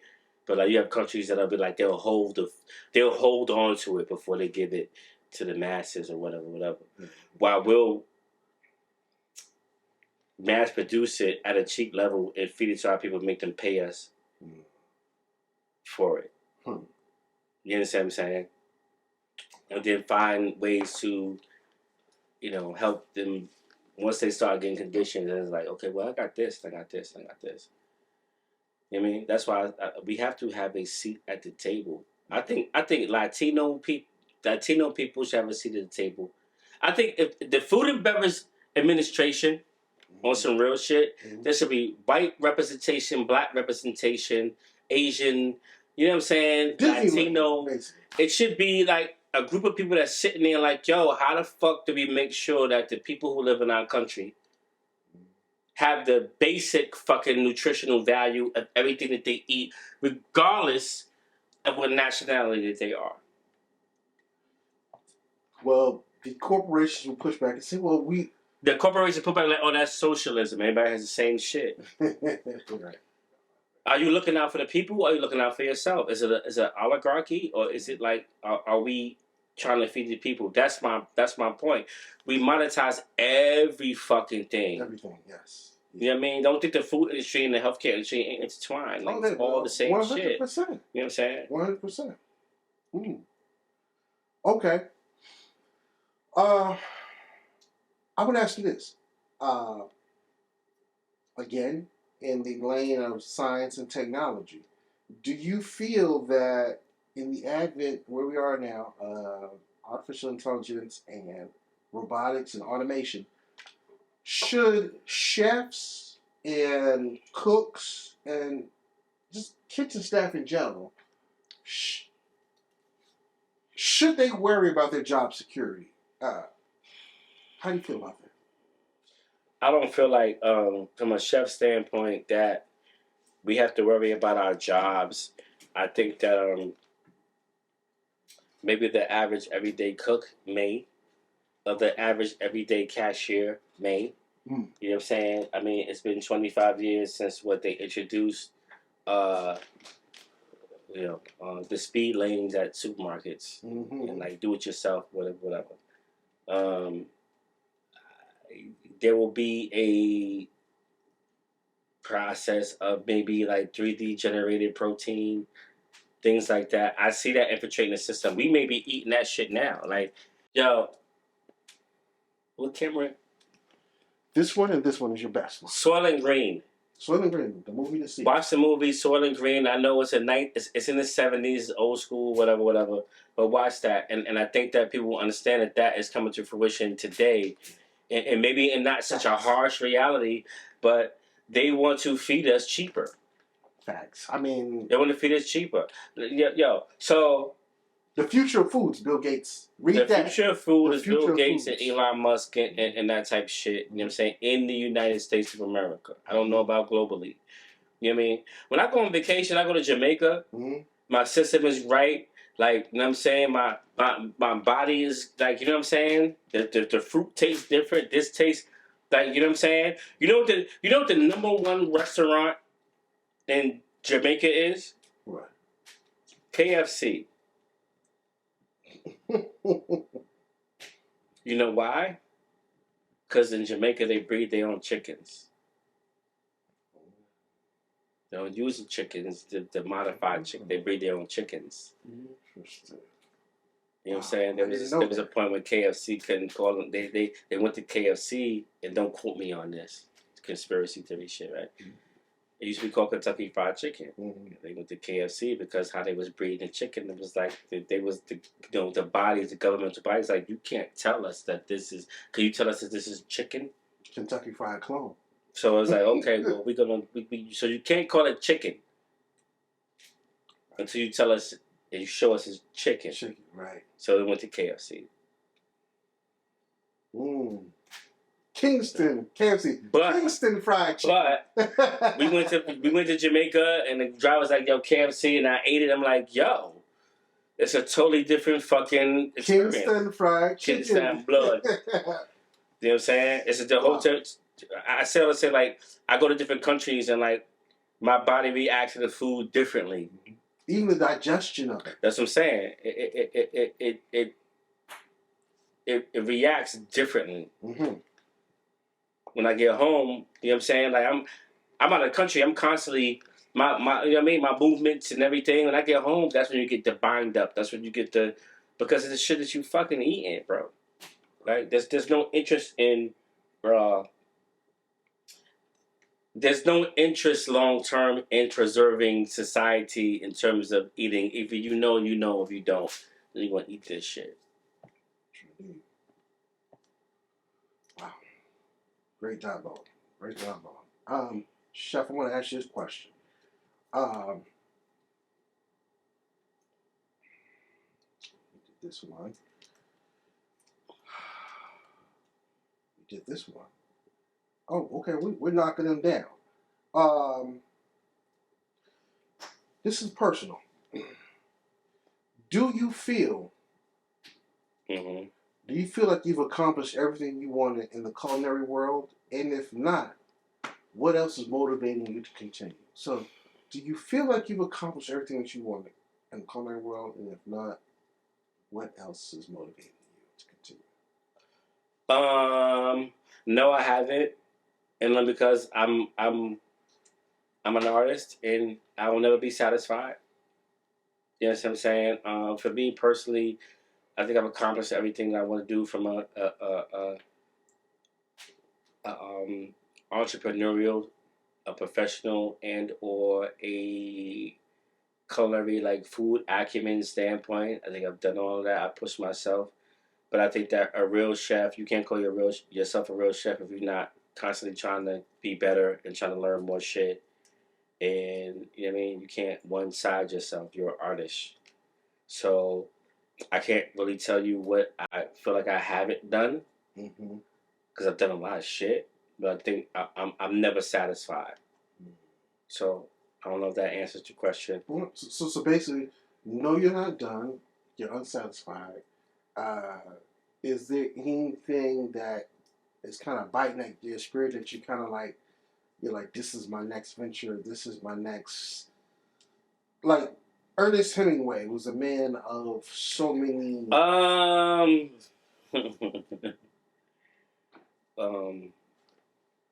I've cooked everything. I've worked everywhere. Mm-hmm. I've done that.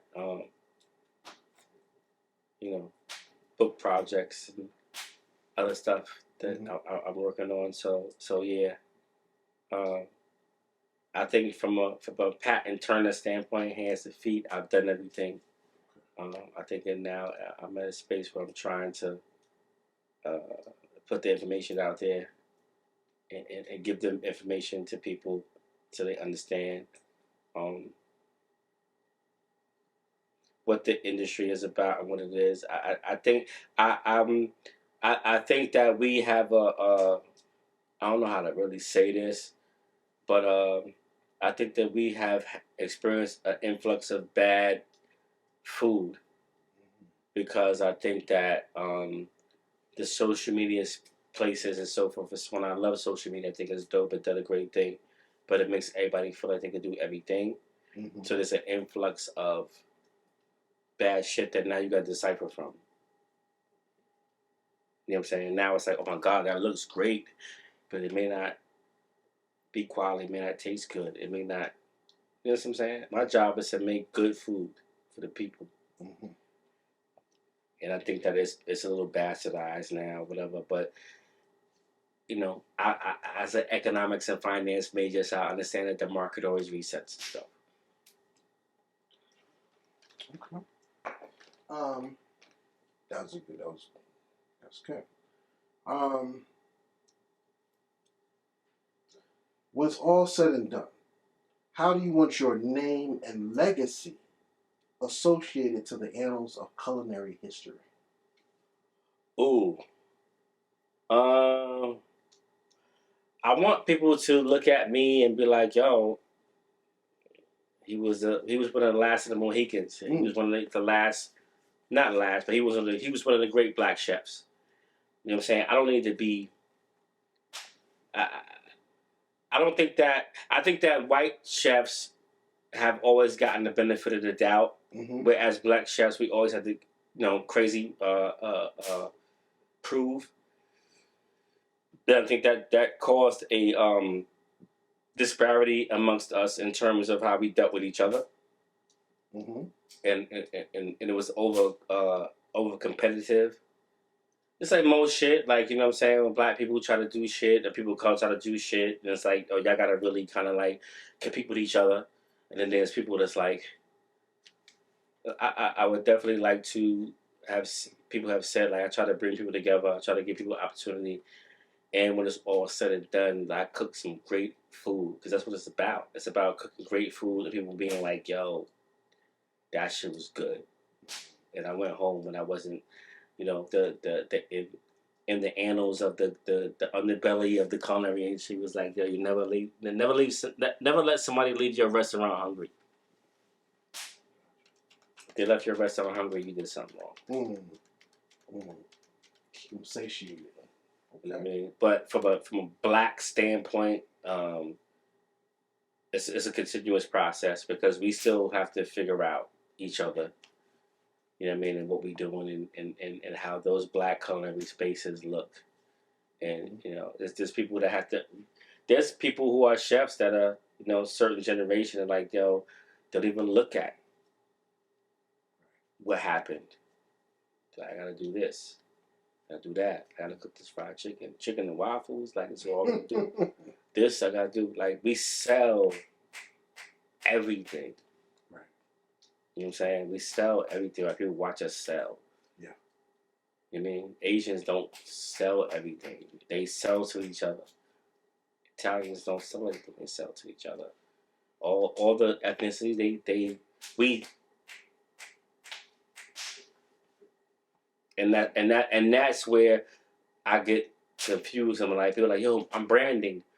I'm brand this, I'm brand that. Like brands represent them. Brands sell themselves. You don't just sell it. It's a promise. You don't just sell that shit.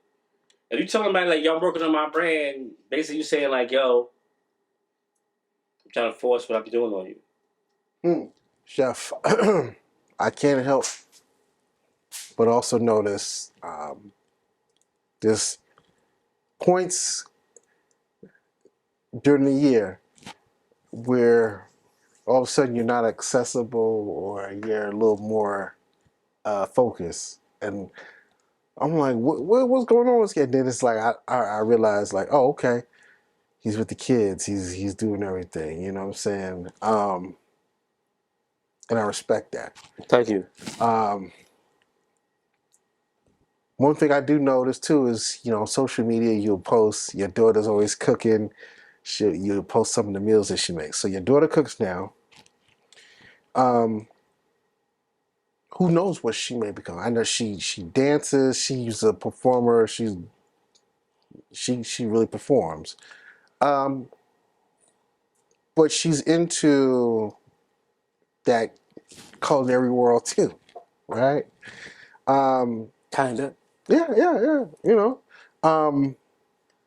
What's your message to young chefs that's graduating and coming up in the culinary game? What's your message to them? Damn, that's my daughter first and foremost doesn't want to have anything to do with being a chef. But every time I turn around, she She like I said, I had instincts, right? So she has instincts. Like she gets it. She knows what to do and how to do it. You know what I'm saying? My other daughter, she understands it too. You know what I mean? Tristan is a little bit more, you know what I'm saying? Where I have my other kids are very creative. All my kids are super creative. I have one that's really into cooking.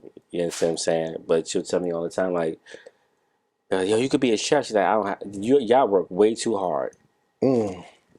But she has that understanding now where when I was getting into it, it was kind of like, yo, it's a hard working job, but I get it. I gotta just do it.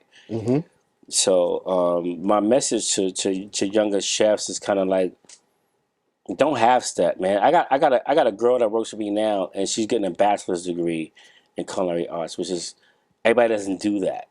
Most people get the 2 year and move it and get in the industry and move on. Like she's getting a bachelor's degree in it. Okay. So that's a little bit more intensive.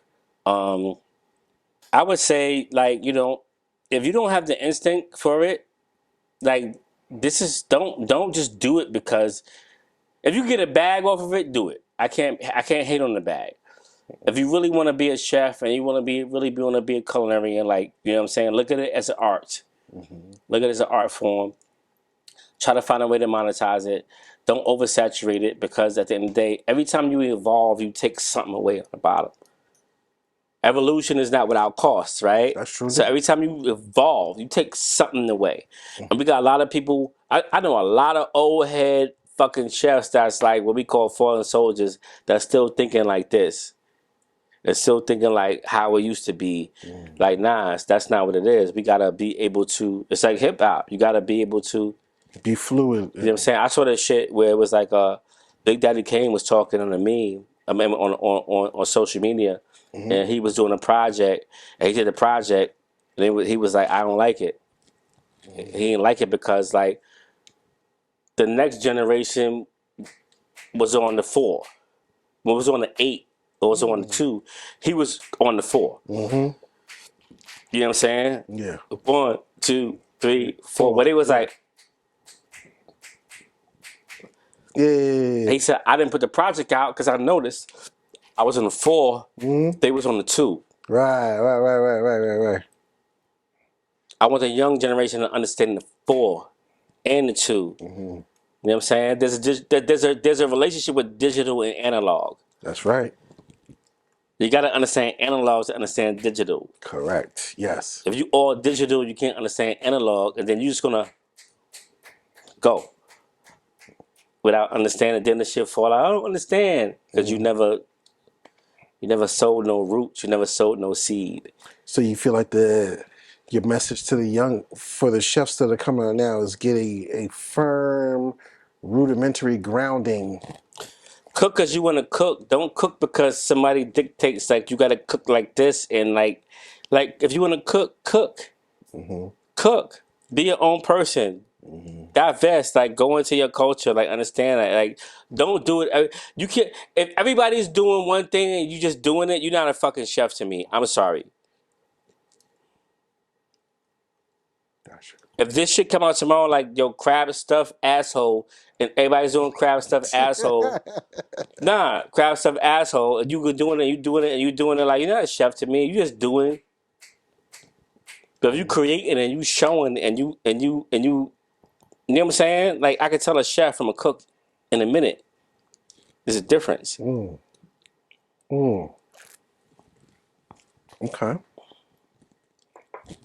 All right. Devotion to the craft. And I just want to do this free round. Oh shit. Free round. Just, I give you The free round. the free round.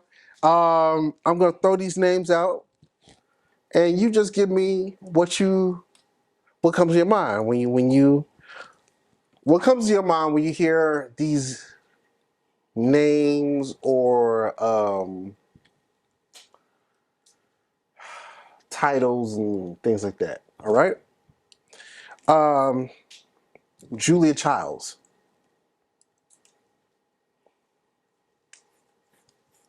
My generation, like matriarch, like that was the first person we saw. I saw Julia Childs at the same time I saw I forgot this motherfucker's name.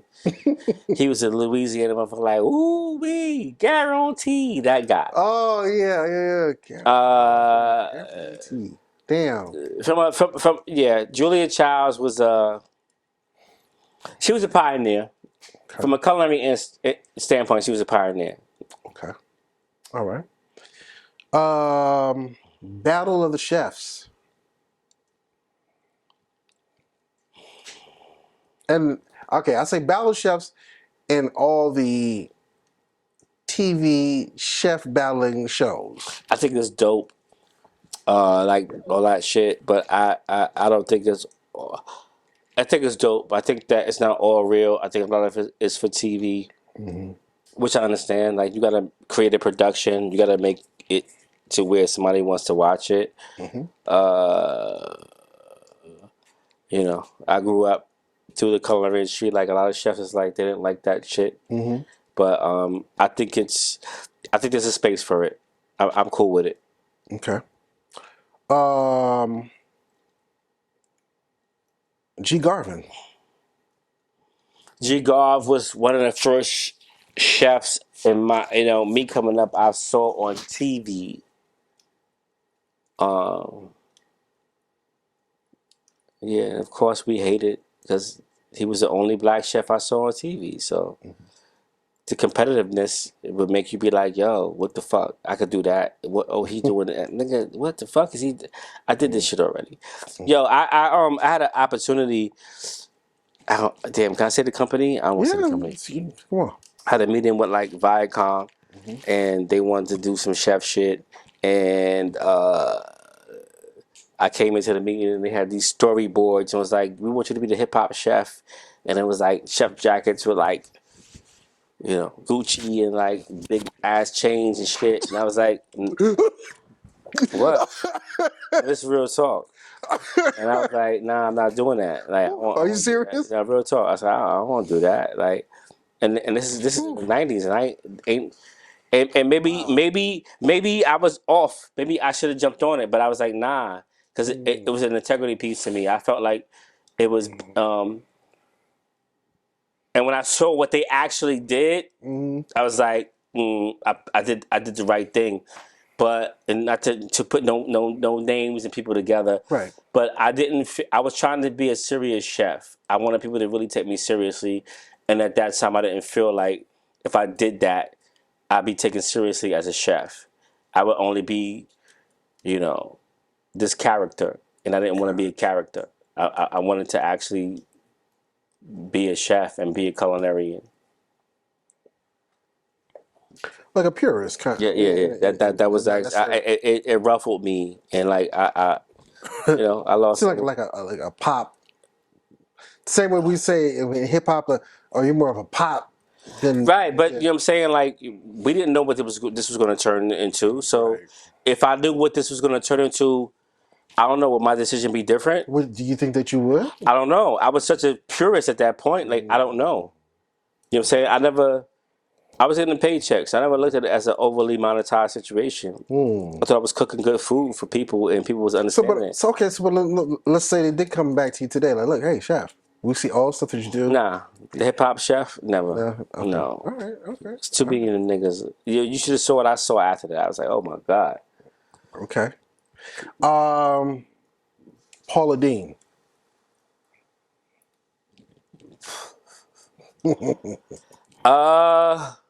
Shout out to Paula Dean. I mean, you fucked up. You know what I'm saying? Like, but ain't no buts. But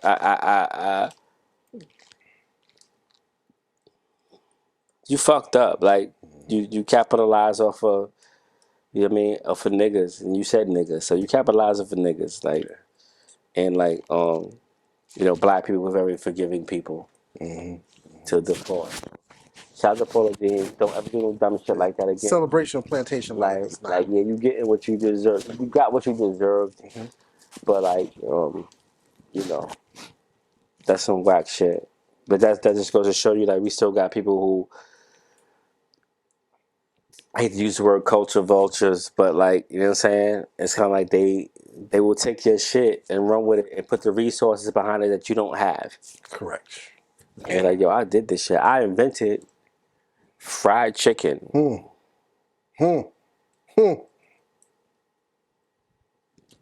Yeah.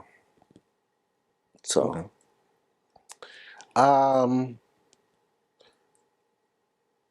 Maybe two more. No, three more. Rachel Ray. I think that Rachel Ray was dope. I think she got her endorsement. You know what I mean? She was never a chef. And I give her props for not ever saying I'm a chef. You know what I'm saying? She wasn't a chef. Her family owned restaurants, and she worked in them, whatever. And she capitalized off of, Oprah loved her. Like, Drake. Gotcha. Marcus Samuels. Big shout out to Marcus Samuels for being a black chef that, did they thing. But we all have our, how we think food should be. You know what I'm saying? Like, I didn't understand it. Scandinavian, Ethiopian, it's chef shit. It's cultural shit. It's it's artist shit. Like Erykah Badu said, like we sensitive about our shit. We really artists. So any chef, black, white, blue, green, is gonna look at somebody else's food and be like, I could have did this like this, and I would have did it like this, and I would have did it like this. If you were a rapper, you'd have been like, yo, I'd have said this verse like this. You know what I mean? Because I used to work in music and I used to try to produce music and all that other shit. Like I still today, like, damn, I hear beats, I'm like, damn, I wish I made that beat. So it's the same shit with us in the culinary industry. Like, damn, oh, he did that shit. I'd have did it like this. I did it like that. So I don't necessarily be like, yo, this chef, he's a piece of shit, or he's this. He did how he this is his interpretation. I'd have did it like this. And we're groomed to be cocky and arrogant and competitive, but also humble at the same time. So Last one. Anthony Bourdain. I think that Anthony Bourdain was I don't want to use the word idol, but he's a person that I attributed a lot of my logic and how I didn't have a lot of guidance in this game. I told you there was really no black chefs, and the white chefs really wasn't trying to show you shit. You know what I'm saying? I had a dude that was a black, like they called him. They had executive chefs, and then when this black dude that I was working for, he was supervisor, when he got an opportunity to get promoted, they didn't call him the executive chef. He was the kitchen manager. You know what I'm saying? So I was like, yo, I want to learn this, want to learn that. And kind of like, it's almost like he was like scared for his job. So there wasn't not a lot of that shit going on. So, yeah, I mean, it's just about us. Like at that point, I ain't really have no idea in terms of anybody else's food, anybody else's culture. I was trying to understand blackness, and I was trying to understand that, and I didn't see that in the game, so I had to make my career what it was based off of my love for the food. So you think Anthony Bourdain kind of like I think we had the same path. Where he was like, he didn't walk into it like, yo, fuck it, I'm gonna be a chef. It was like, yo, he went to, you know what I mean, New England and was washing dishes and seeing shit, and then he went to school. Like, yo, I gotta go to school, I gotta figure this out. So it's kind of the same path, but also the rebellion. Like, you can't tell me, yeah, we classically trained, but it don't always gotta be like this. This sauce don't gonna always be made like this. right. It could be like this. It could be a little different or whatever. And I think that's where we differentiate. That's where we differentiate. I think that's where we clash, because everybody has their own interpretation of what a dish should be, what a sauce should be, whatever. Anytime I hire somebody that's straight out of culinary school, they have to relearn. They have to unlearn what they learned in school and relearn and learn what I want them to know, how to function in my habitat. And that's not black and white. Right. You know, Chef, it's been a very good time getting this information, this knowledge, your angle and perspective on a lot of stuff that I didn't know but was curious about. I said that was the last question, but this is the last question. And it comes from a historical perspective, but this question I'm going to ask you makes all the difference in a lot of things. We think of so in America, we think of things in the form of trade, like the arms trade, like, people coming up with all these various weapons and stuff. We think of the opium trade, the spice trade.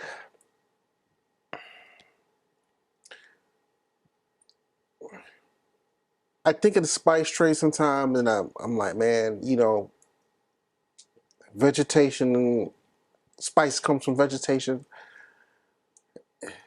You have indigenous plants and spices, and just think of the different conflicts and wars embargoes, and just different things that went on over spices because the shit was so fucking bland in Europe that they had to go to like Africa and Central America and South America and Asia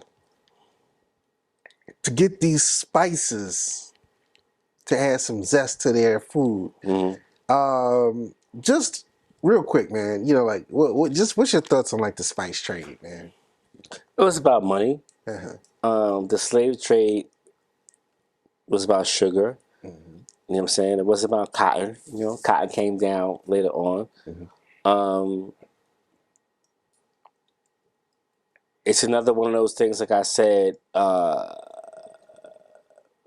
food being the great equalizer, and every culture having their own ideology about what food should be and how it should taste and how it should be seasoned and whatever. But I think that we got wrapped up into the imperialistic standpoint of trying to get a little bit of everything. You know what I'm saying? Transatlantic slave trade, like, Africans like hid seeds and they hid shit in places Sure. so that when they got wherever they were going, they were able to harvest. You know what I'm saying? Like yams and okra and shit like that didn't just pop up the fuck over here. You know what I'm saying? But then there's also like, slaves that hit the borders in the ports of New Orleans and Jamaica and the West Indies had a different experience.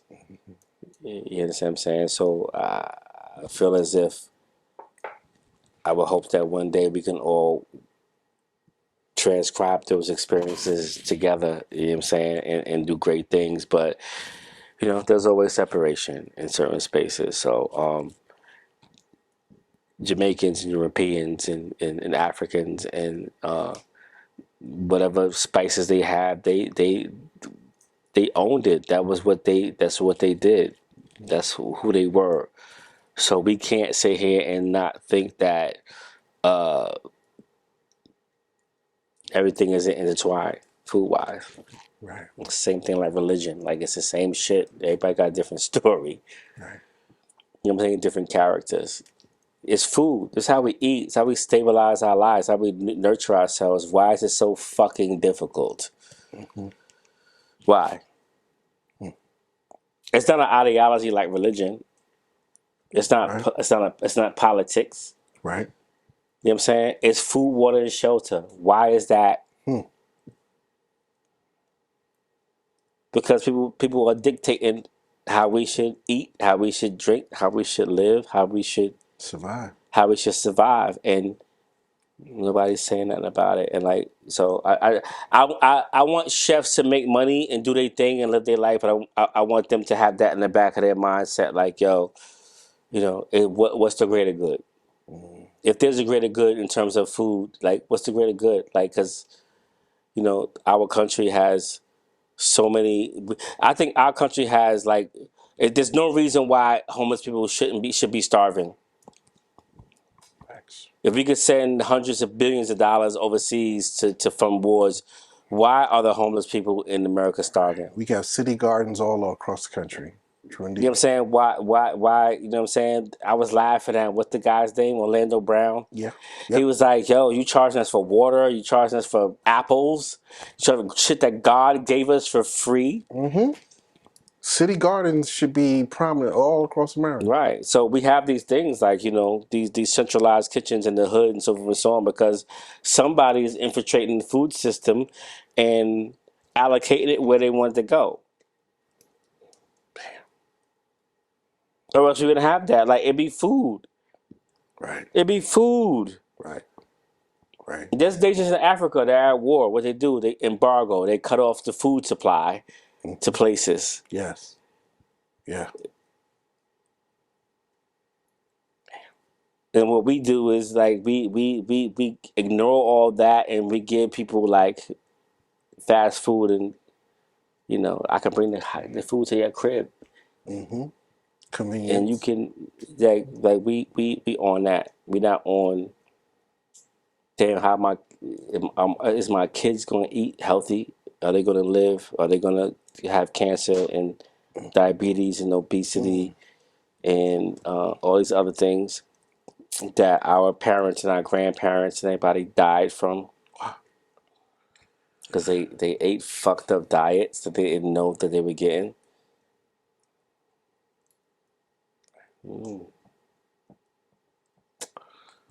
Chef Henry, listen, it's been a pleasure, man. My man. Is there a social media that people can follow you on? Instagram, I am Chef Henry Dudley. Straight up. That's it. No lactose, no overdose. No cut. No cut. I appreciate you, brother. My man. It's been a pleasure. 100%.